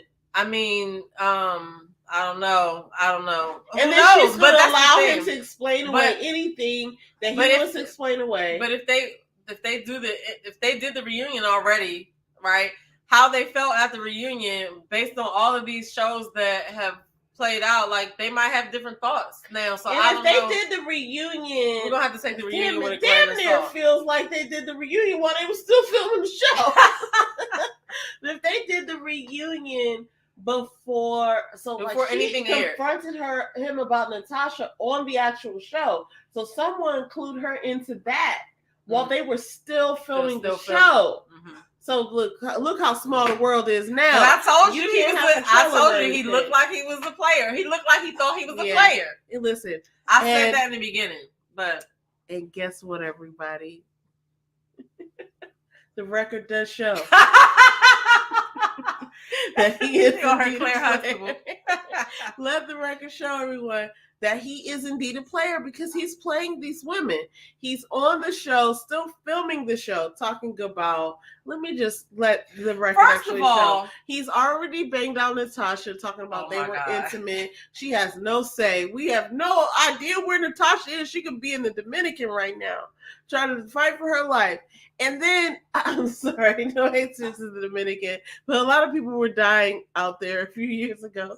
And so, Natasha, if you're okay, please send us a lifeline. Oh my God, he said something about Marcia, and Marcia's not there to represent her best self. So that's what I was going to say. Like, why would that be? Now, listen, when he did that cutaway scene, that was a different time than the shit actually happened, right? Mm-hmm. Like, so why would you, knowing that you already told Lyndon what you told him and that it could possibly come out, I don't know if it had come out in their time at this point, but then you're going to get on there, your cutaway scene, knowing that this is going to be something that's going to be shown and say, oh, I thought Marcy was going to bust back in there or whatever. Like, that's not helping your case. I was just like, why would he say that? I think that's. And then they come to find out he was messing with somebody else too on the cat. Like, and those are all the things that have been brought up to evidence, and everything else is not admissible, my friends, because my client has been drinking Hennessy. Oh my God, that's my defense. That is not gonna work. That's my defense. And we do not. Anyway, no, drunk is not an excuse. When was it shot this season? They probably knew this was a dry season. They wanted to wrap them up with a bow. Woo-hoo. And I don't think they could have got them back there cordially by the time, I guess, like, what was happening in the 6th and 7th episode? Like, I don't even know. I done lost count. I don't know, but I don't even know. You're right. It wasn't. I don't even want you to watch the first season so you can. I have to watch the original seasons because I only started watching. And then watch The Resort. The Resort is good. I only started watching this show when it came to DC because I was like so interested in it then. Okay, Blake is a fast forward. Oh, she's the fast forward queen. Remember I told you about that. I want so much more for you. This is more Tony. Oh my God. Listen, I don't support. I represent. No. I don't represent. But you know what? I can understand. He do look sneaky. Yeah, and if y'all go back and watch the time where Mark Anthony told him that Morgan was in there crying, he looked over there like a child that was in trouble and knew that his parents was watching because the cameras was on and saw him. He do look shifty. Let me just tell you guys something. I know so many Tonys, and so many Tonys get away with what they get away with because people are entertaining it. And so I'm not necessarily like, presenting what he's doing as like, great or anything like that. But like, this is the material, people. This is what is out here on these streets. This is what you have to look forward to if you're single. So I want to let everybody know that this is what's out there. And he's not breaking any rules as far as like what's allowed. Because swipe right on past that. But people aren't doing that. People like Morgan, beautiful, intelligent women like Morgan, are clicking on this motherfucker. And there's a reason why. And I want to investigate that. And I want to be full frontal because he hasn't really done anything repulsive. And it's just nothing. That's a funny picture. That's a perfect picture of who he really is. This greasy. That's exactly who he really is. He reminds me of Stevie J. Shout out to Ellen. Ellen hooked me up. Ellen, yes, thank you. He does look that's exactly Stevie J. I give Stevie J more credit. Because Stevie J at least hook your career up a little bit. He writes you a song, gets you some production. He'll get you on somewhere. He'll get you on the stage somewhere. Stevie J got a little more appeal. Plus, he was calling him Beefcake, so I gotta think he was spinning down a little bit. Stevie J got a little bit more appeal than Tony, but motherfuckers are dealing with Tonys out here every day. That's why I feel like I'm on the people's court right now. But that is why I think that she does see it, and she just is. Everybody's. You know what? You're right. And if you're okay with a Tony in your life, then then let's talk about it. That's all I'm saying. I'm not vying for him in a way where it's just like, oh, everybody think about this. It's just like, look, this is what we're dealing with. Here is the material. And so we're dealing with this material. Let's be real about it. I've dealt with similar material, but it was a little taller. That's how I can see that why she's making the decision, right? Perhaps. I can see that. And I can see that she knows that. But she's acting like a victim a little bit. And it's just like, no, but you're a complying adult. Like, you are complicit. That's true. Okay, so that's all I'm saying. That's why I've taken him on as my client. My God. Okay, so wait, Tony does not move like he's good in bed. You know what? Sustained. This was in response to your Dominican comment, I think. Sustained, my friend. The next comment was that when you said he was talking about the Dominican stuff, you were I don't know what you were saying. Okay, can we check? Well, that's good. That was a good picture too, because I summed it all up, didn't it? Stevie J vibes. And Stevie J, again, I'll give Stevie J a little more credit. Stevie J gives me okay, it's just certain dudes that I always say the word dingy, and I don't mean it as in dirty, but I just mean I don't got feel the same jeans on as you did. It's not even that though. They could be like Puffy. I feel like Puffy's dingy, and I don't mean it in a dirty way, but I just mean it in like a Stevie J way. Like, don't get none on me. Like, you just don't get none on me. You know That's what I mean? lyric. I guess I should change the word from dingy, but I like dingy. But it doesn't, like I said, it doesn't mean that they look dingy. It's just your aura is dingy. Your mom told me something about one of my friends in high school.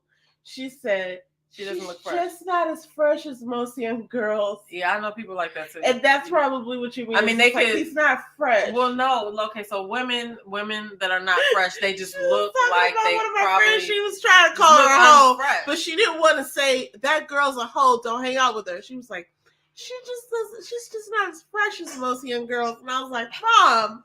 Oh my goodness. Anyway, okay, go ahead. Okay, so she said Stevie will give you the beefcake.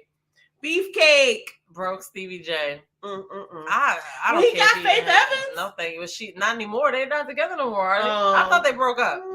Anyway, I want to use this moment to let you guys know that we do have another channel, and we was shout out to Kamisha because Kamisha was trying to get me to go live on both of them today, but we were late in activating that one, so we're not going to be able to use it until next week. But what we're going to do is I'm going to put it in the chat. And you guys subscribe for me, please.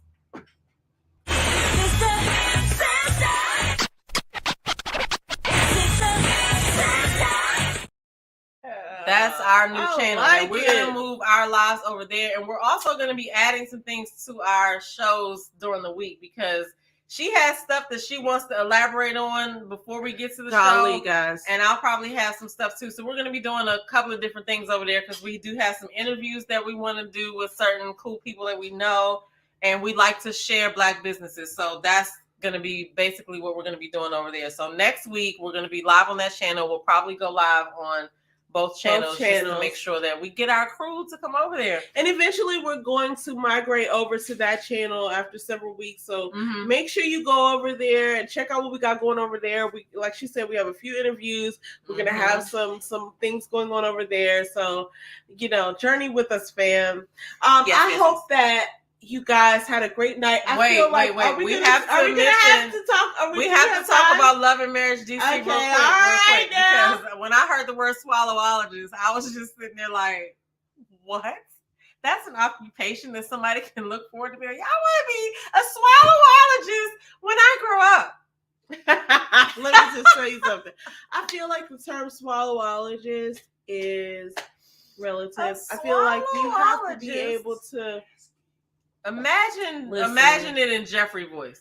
I'm just gonna say, swallowologist. It sounds like it could be something. So first of all, Jeffrey probably is a swallowologist with all them children.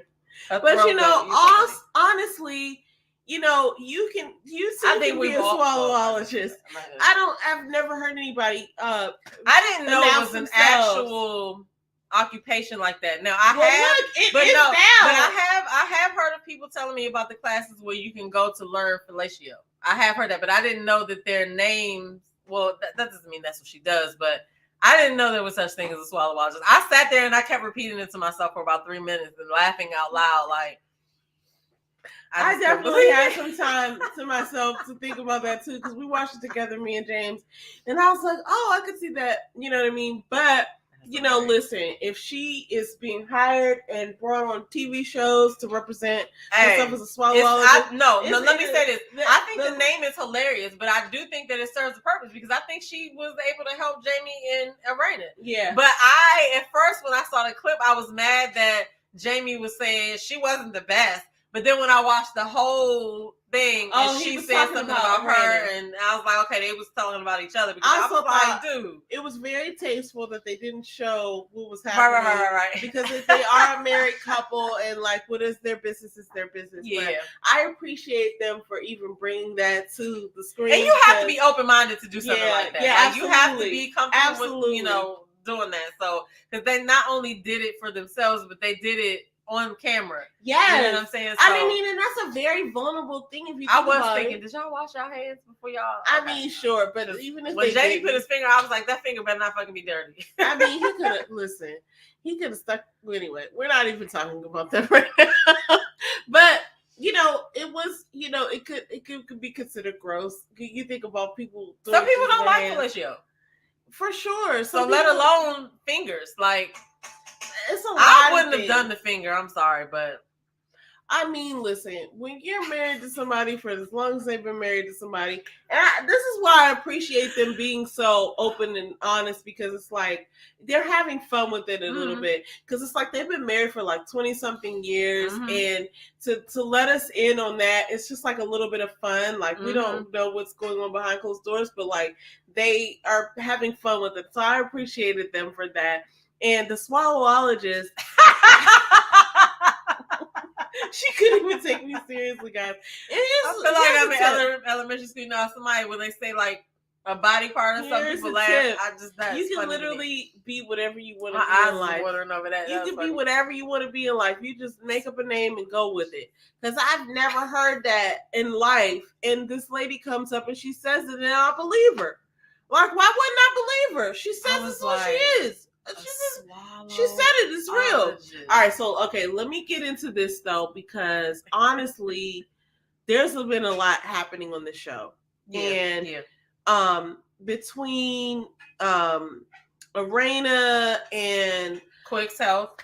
I mean, okay, look, there's been Quick's health. There's been Arena dealing with the beef that she has. Last time we left off on this, Arena was having this sort of weird beef with Sherelle, or Sherella as they're calling her, but I only know her as Sherelle. Yeah, I think her real name must be Sherella, but they're calling her Sherella. We know her as Sherelle the trainer. Sherelle, they're having, the last time we talked about it, they were having this beef. Like Arena was, at Quick's like street naming. And there was this big thing because Arena was calling Black, out for being. But it was all over Joy's thing. And Joy. It was because of the problem Joy had with him, right? Correct. And then what they had was like sort of a beef, but then it wasn't really a beef because there was no substance.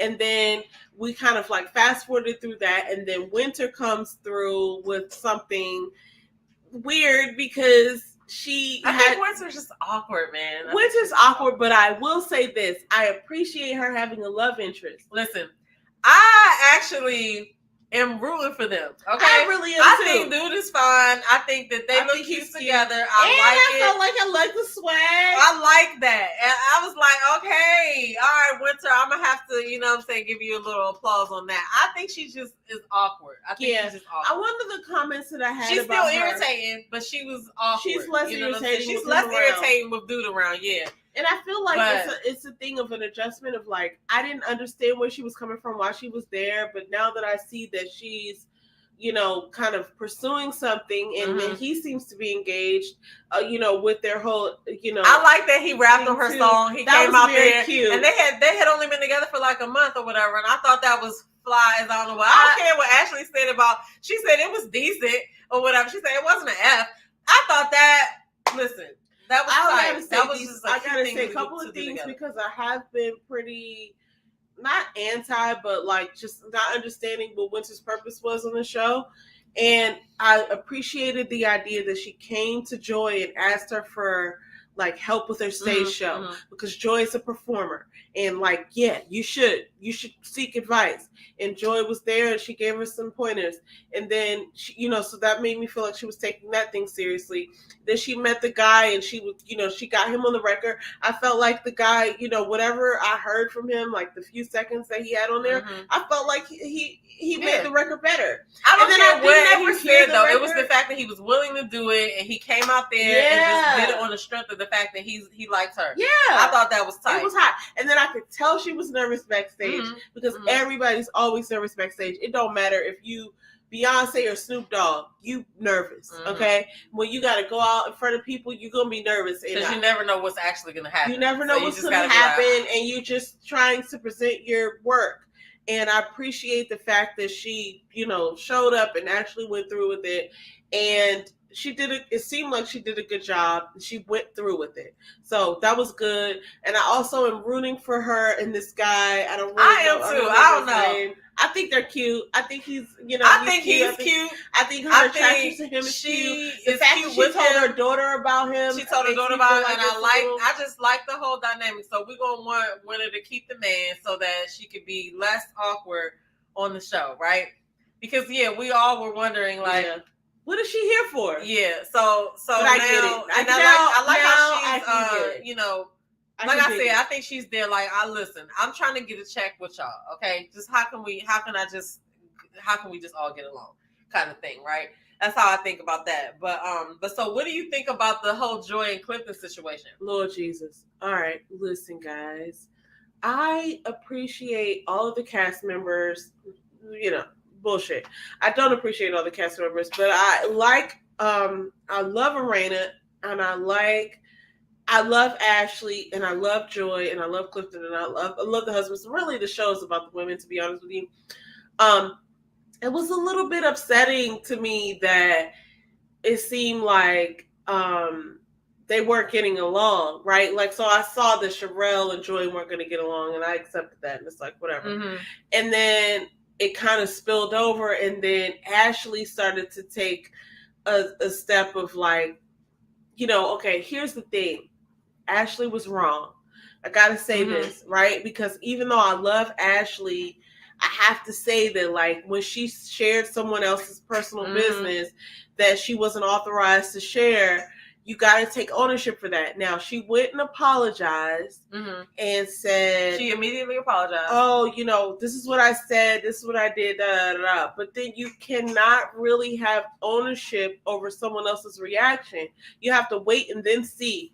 So you're not going to, like, make it a big deal and make it a part of your life that, like, especially when your husband's going through some health issues, that, like, you're on the cusp of, like, you know, whatever. It's like you said your piece, you did your thing, but I don't feel like she needs to be rushing Joy into some sort of like, oh, you need to accept my apology and hurry up so we can move on, because Joy also then has the ability to come and say whether she wants to apologize or whether she wants to accept the apology. I think that I see what Ashley's trying to do. She's trying to hurry up and make everything right, right? But it doesn't work on your time like that. It doesn't work on your time like that. And like with the mistake that she made, it was like, it would be one thing if you told your friend, and y'all wasn't on camera, but you told your friend knowing you were on camera and that this is going to be aired. So she had to go to Joy and tell her. And you apologize, but like that's one of those situations where I respect you for your apology, but you're going to have to let me sit and process this how I need to process it, because this was that fucked up of a mess up. You know what I'm saying? And it's like, I might get back to it, but just respect my space right now, because like I said, because like if you go into what Ashley said, when they got into it, whatever, she was like, she pitched them for the show and stuff like that. She kind of came off like she knows more about this than Joy does. So if you know more about this than Joy does, then you knew them cameras was rolling when you said what you wasn't supposed to say. You feel what I'm saying? So it's not about her telling her friend. It's about where she told her friend. You feel what I'm saying? And I don't think that they pointed that out, whatever. It's just the fact that the cameras were rolling and you told somebody you wasn't supposed to tell. Which is really interesting. But she had to tell her because she told her because the cameras was rolling. This is the part that's interesting to me, because Carmen from DC, from Ready to Love Potomac, actually had a conversation with Joy and Clifton in a previous episode, which I don't know the timing of it or when she said it. When they had but she was right in the way she was like, oh, well, it sounds like somebody's trying to be the first, lady or something like, oh, you want to have ownership over like the main role. And I did go back and think about like when Monique from Real Housewives of Potomac kind of brought this show. I don't know if she was so like. Here's the thing. I think that she did bring some attention to the show because we knew her from Real Housewives of Potomac, and so people who maybe wouldn't have known about Love and Marriage as a franchise, and we're bringing it now to DC from where it was in Huntsville. So now it's like, oh, there's this name that we're familiar with. So it's like, okay, I'm bringing this up because I got a point to make later. I do think that there was some relevance of what Carmen said, because it's like, oh, it sounds like people are trying to make names for themselves, and I'm just paraphrasing here, Mm-hmm. like people are trying to make names for themselves, and people are trying to make it like they are front runners. And I didn't understand it when she made the comment in that one particular episode, but Joy was making the point that like I'm done with like the cattiness and the weirdness of because working see, with like lots of Joy was on Ready to Love, but that show is different than this show, and so it's like both of them are at a disadvantage for how each other understands the world. Sure. But Joy is used to dealing with different personalities in a reality show, and so is Ashley. But I feel like it's more controlled on Love and Marriage DC than it is on Ready to Love. You feel what I'm saying? I can see that. So when Ashley confronted her, I can understand wanting to be thanked for that or whatever, but here's the thing. That is not how Ready to Love works. You feel what I'm saying? Like on the Housewives and like on this franchise thing, yes, Monique they needed her to start that because she came from the Housewives and they needed her to start, so then she exited and now they're where they're at. And so it's a different arena of reality shows that Joy is in. I understand that. Okay, let me just say but I mean, like I'm saying, like if somebody invites you to VIP, right? It's like you're not gonna go and say you're not gonna thank me, but if I get invited to VIP, I'm gonna be like, hey, thanks for getting me in here. Sure. You know what I'm saying? But if I don't, I'm not gonna think that the person did you need to be thankful? You know what? It depends Were on the you person. waiting for it? It depends on the person. For me, I probably wouldn't really. I would just think that it's a wash. Like I got you. Yeah, I got you. Come here. Like here's the thing. If you've been in VIP or if you've been wherever and you brought somebody in with you, you're not waiting for the thanks. You're just getting them in. And so this is kind of where I had a hard fall on this because I love me some Ashley and I love her and her whole dynamic and all of this. But I love her personality, but I did not appreciate that whole aspect of like you didn't even. But wait, though, let's what are you gonna do with that? Let's dial it back though. So yeah, maybe the VIP is a different situation because the thing is, Ashley did have to pitch the couple. Yeah, I get it. But she had to pitch the couple, which could be viewed as I was kind of fighting for y'all to get on here. Okay, but Joy has a point. They were already getting their own opportunities. You know what I'm saying? So they didn't. So to say that kind of diminishes. But I mean, like it's like diminishing talking to who I am. Who are, you're asking me to come on the show. You're asking us to come on the show because. But yeah. But you're asking us to come on the show because people know who we are now.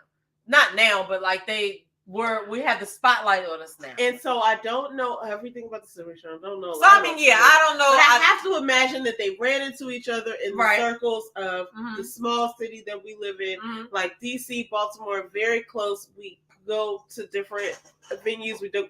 If you are within, it's not that big. If you within these like 50 miles, it's only so many spaces you could be in, and it's like. Popular spots are the popular spots, and like you're gonna run into people, especially if you're on a network together. Right. I have to imagine that they have different events and things like that, and that somebody who's on your right. But at the same time, you do have to like.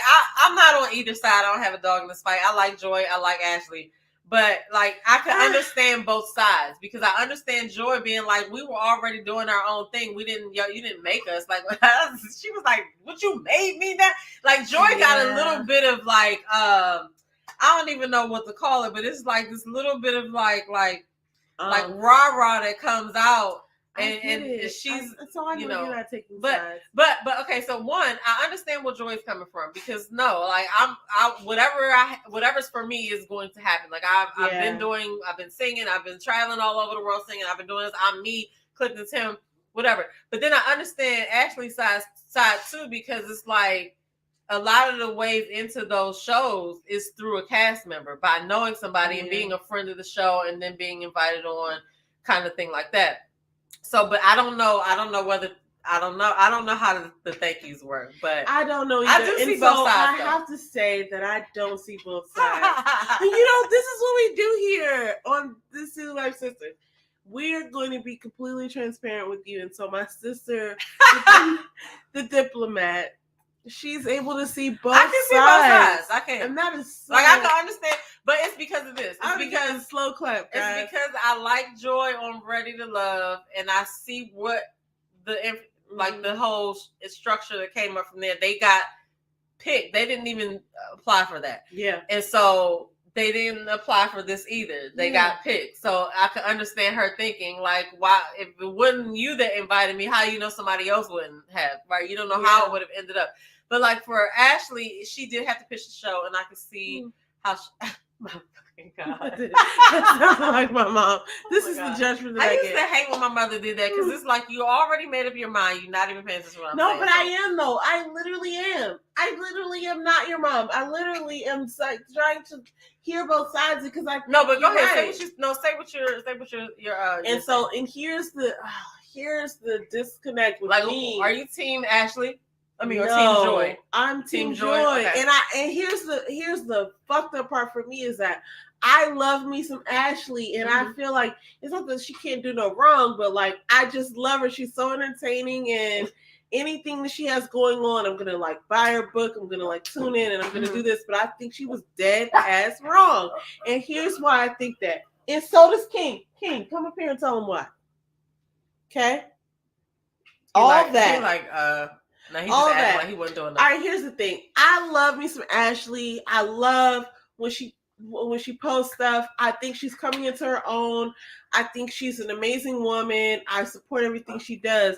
But in this particular situation, I just can't see another side than Joy's, because there's something a little, dare I say, disrespectful about someone else's need for you to thank them. Like, what are you gonna, oh wait, let me say this. Okay. You need me to thank you? What you gonna do with that thank you? Do you have a thank you box? Do you have a thank you envelope? When somebody gives a gift, people expect to be thanked. Sure. When somebody invites them someplace to their party, they expect to be thanked. I mean, I've been pulled up before asking me if I thanked somebody. So, like, I definitely... I said that to her before, too. You know what I'm saying? So listen, it's true. Because think about it. If she did fight for them, like I said, I don't have a dog in this fight. I do understand Joy's situation because of how it came out. Like, if she would have had another kind of conversation with another type of vibe, then Joy may have apologized just off the strength of the conversation, but she was coming aggressive. But at the same time, she came to an event in her house and didn't speak to now her. That's a whole different situation. Crazy. Now that's a whole different situation, and I think she was wrong for that. Mm-hmm. But I gotta say, like, as a fan of Ashley, like, I'm literally like an Ashley fan. I admire the way she's able to be like, "Yo, we need to talk right now." And I was like, they got real close and everything. Like, I was like, "Oh man, I'm a fan of Ashley, nobody's and I'm never gonna." And like when I do run into her, because I know it's going to happen, I'm never going to shade her. Like, I fucking love me some Ashley. Like, she's amazingly dressed. She's a great gal. Mm-hmm. She's a great gal. I like all the cast. All the cast. I think, Ashley, you were wrong here, because it wasn't about the thank you. And like, let's be real though. You didn't need that thank you. You have a lot of things going for yourself. Because she felt slighted, right? Because she had been trying to talk to her, but then she came to her house and you didn't speak. Like, I can see that amping. So that might have been what it was. I can see that amping her up to be like, this girl is not going to talk to me. She still needs time, but she's going to come to my event and not speak to me. I can see and that. I helped her. That's how I feel like she was looking at it. Everything is stacking up. So now that's a little petty Betty. Because if that was your issue, I think they're both petty. Yeah, Joy is literally a petty. Now, real. But I think in this particular instance, it wasn't the thank you. So for you to bring up the thank you, like, why didn't you thank me? It's like, now, if I were to thank you right now, would that quell it? No, because it's not organic. And that's not even really what you wanted. Yeah, you wanted some sort of respect level that was never addressed. There's conversations that never happened, and now we're here. And so I just didn't, it just didn't sit well. And so what happened was, like, what was aired, right, was that so I will address the fact that you can't come into somebody's house and not address them, and you were invited to the party, but you never RSVP'd, and you have beef, and now you're here. Like, that's not okay. So I do understand why she went and snatched her up and been like, we got to go talk. And she did that before too, because I think Ashley's a real one, where she's like not about the hearsay. She's like, hey, what's up? Yeah, she will. I feel like she will be like real upfront or whatever. For sure. But I also feel like there were some things that were not admitted to that, it's not about the thank you. It's not about the thank you. So that's what I'm saying. You're right. About the thank you. It all goes together, because now here we are. Okay, you said, okay, I was told that you thought that I was being phony. But then when I tell you up front that I told somebody this and that you're married, then you say we're not. And you like play in my face pretty much, because you actually did tell me that you were married and not to tell anybody. Right. So it's like, so now you were wrong, but now you're being phony. But it wasn't even, but it doesn't seem, on both sides. You know what I'm saying? Sure. But the thing about it is, the thank you does come into play after you start making me feel like you're being ungrateful. So that's why I said I can see both of their sides, because you also know the cameras are rolling while I'm telling you that I told this information, and now you're gonna say on camera that you didn't, that you're not married, but then you admitted that you were. So it was a whole bunch of underlying things, like you said, not things that are not said or whatever. But again, though, we do. It's a little bit better editing than we get for Ready to Love, for sure, because we have a continuous storyline. So and I think in Ashley's defense, there were things that she didn't get to address because they didn't have the conversation, and Joy might be a little bit not ready to talk about things that are happening. So now she probably doesn't trust. I mean, obviously she doesn't. Well, sure, but now we can see that there's 3 situations now where she's holding grudges, and she's a good grudge holder. We can see.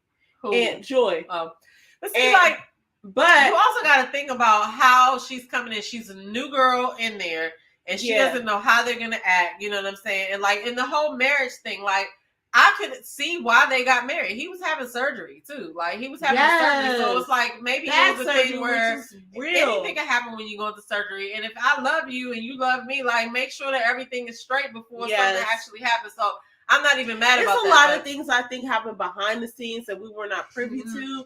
But, on screen, it was unfortunate to see them beef like that, because it was like there were so many elements that we weren't privy to, that we couldn't understand what the actual conflict was.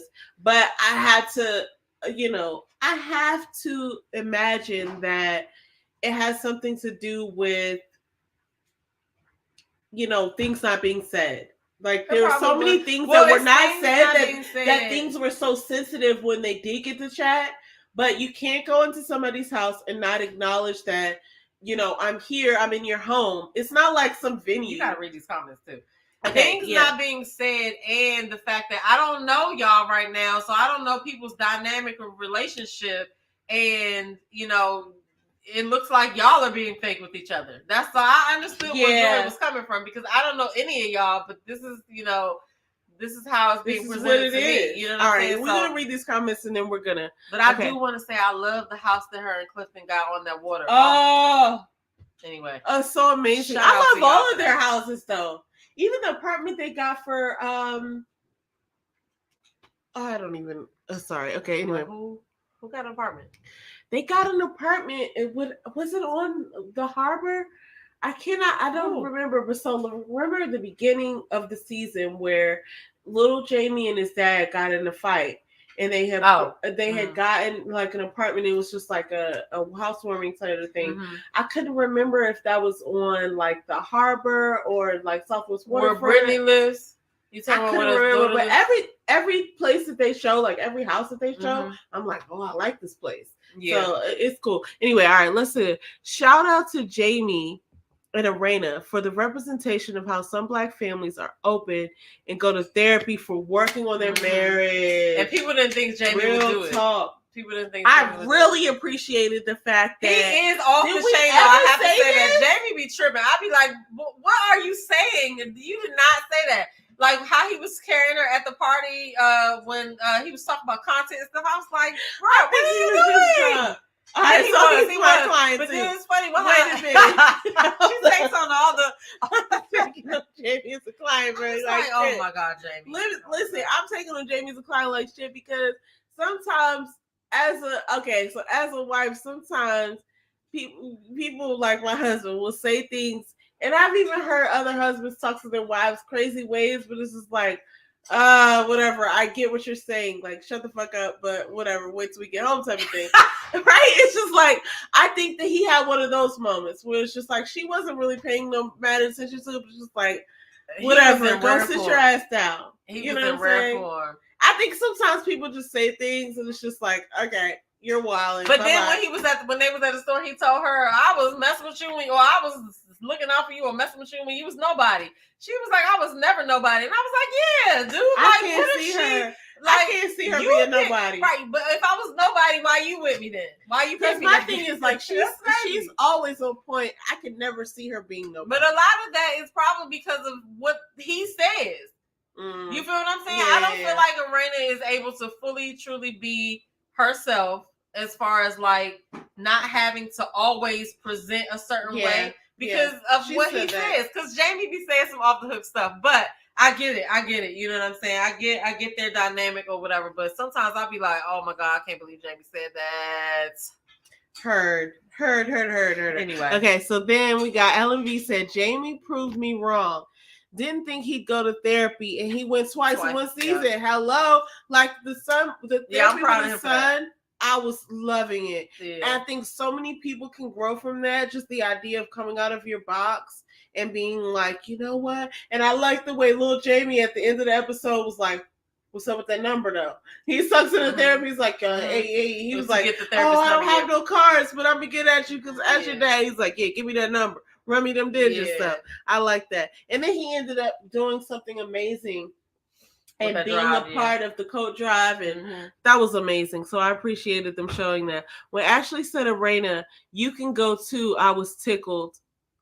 Yeah, that was funny because Arena immediately went outside to check on Joy, which I completely understood because Arena wasn't nowhere near the whole situation when it happened. She could just tell that they were, getting into it, but nobody came out there, which I was shocked of because I thought, being from the area, from DC, Maryland, Virginia, the argument is only going to go to a certain point. Yeah. Once you start something in my face or this or it's going to go to another level. So but they were late to me because they were both like this, and I was like, where is security? Because it's about to go down any minute. Well, so here's the conflict as a viewer because I love them both. I love them both too, but I just knew it was about to be a fight. Like if I was there, I would have definitely been like, hey, somebody needs to go out there right now.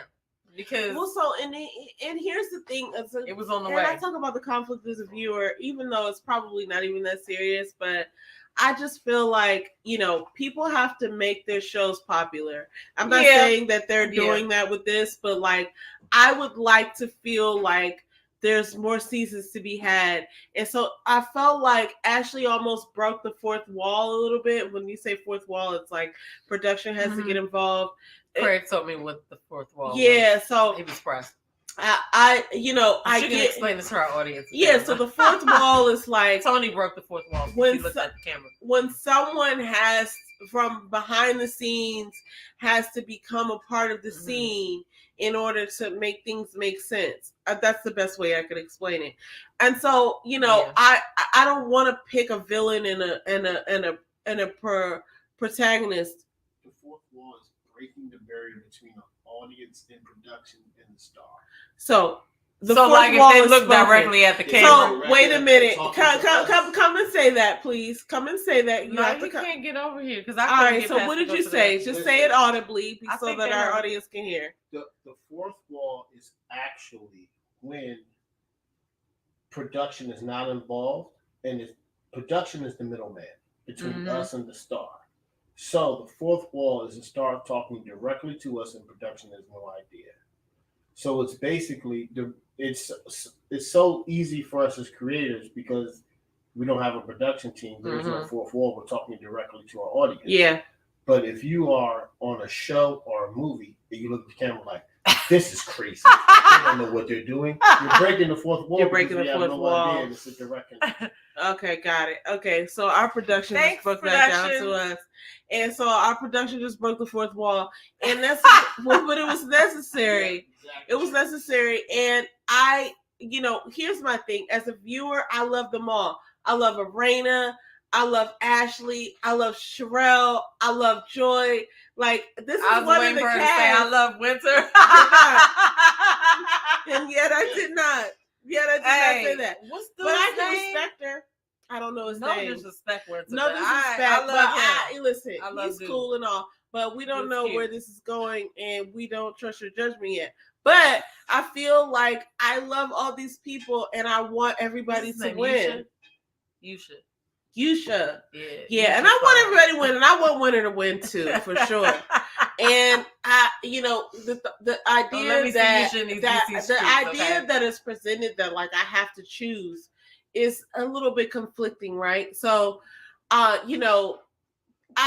don't appreciate that, but I get that, they all have their lives to live and that people don't necessarily agree all the time. And I just hope and as I have to put on my little tin hat or whatever for conspiracies, it could all be a storyline. It could all just be like, okay. So true. But I did like when Clifton told Joy, you shouldn't have said nothing. Okay, you know what I'm saying? When I like the way that he did that. I didn't see that part. They were talking, and she was telling. It was the part where she was like, I be trying to be nice with these girls, and I just killed. I be getting tired. And she was like, telling him about the situation where Ashley told her friend and whatever. Yeah. And he was like, well, it wasn't a secret, but you shouldn't have said nothing to her. Or the way he said it was like, you shouldn't have said nothing, right? He said it, and his delivery was great, and so Ashley's delivery should have kind of been. Because I also felt like personality, you have to listen. Quick definitely said that to Ashley too. He was like, "You was wrong." Yeah. Quick is hilarious. Yeah, you have to talk to people with a strong personality a certain way. Yeah, I feel that. You know what I'm saying? Yeah. But she apologized immediately, but like she's gonna have to understand that offense that she did was kind of big, and Joy is gonna have to take her time to get back over it. So I love them all, and that's the thing. Is like I love them all, and I'm not choosing. I just love them all. But that was what we was talking about, and so Raina ran out behind Joy, and then Ashley was going on her when she came in. And it was just like, oh my gosh, it was mess. It was messy. But anyway, we're looking forward to the reunion. I hope that it's not going to be the reunion is next. I feel like are they at the shows? I feel like, where can we go from here? Is there another? I don't know. We're gonna have to stay tuned. I feel like this was it, though. I feel like we should know that, but I don't. We should, but I feel like I do know. I feel like I do know that this is the end of the season because where could they go? Also, I've seen some lives where people are going against one another and making certain narratives. So we'll see what happens from here. But you know what? Those are my assumptions, everyone. And so from there, we'll just speculate. Everyone, welcome to the Peanut Gallery. You are so funny. Welcome to the Peanut Gallery. Oh, I have some nuts here. Oh my gosh. Oh my god. She actually threw nuts at the screen. You are your father, okay? Your father was the only person I know would do some shit like that. Okay, clearly we're at the end of this live, guys. Thank you guys for being here and listening to our conversation and our rant. Thank you for participating. So next week we have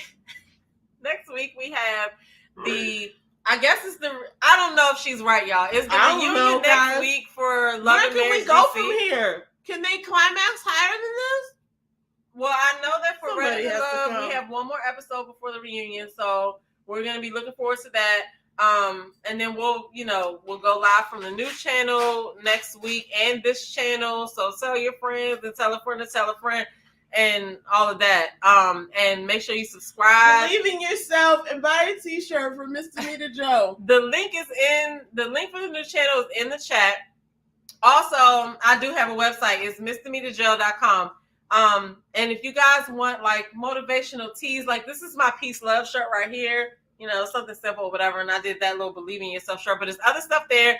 There's things that like ideas for gifts for Mother's Day and all of that. So definitely check that out. But right now, I want y'all to subscribe.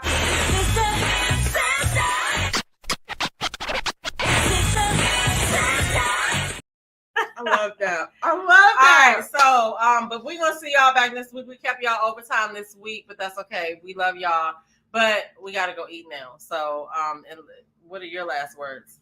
I'm just excited. What do you have to say about your clients? Listen, my clients are protected, and we'll continue to fight for them. And they both drink too much. They're being themselves. Everyone, step into acceptance. Oh my God. That's what I got to say. All right. We're signing out. We'll see you guys next week. Bye-bye. Peace.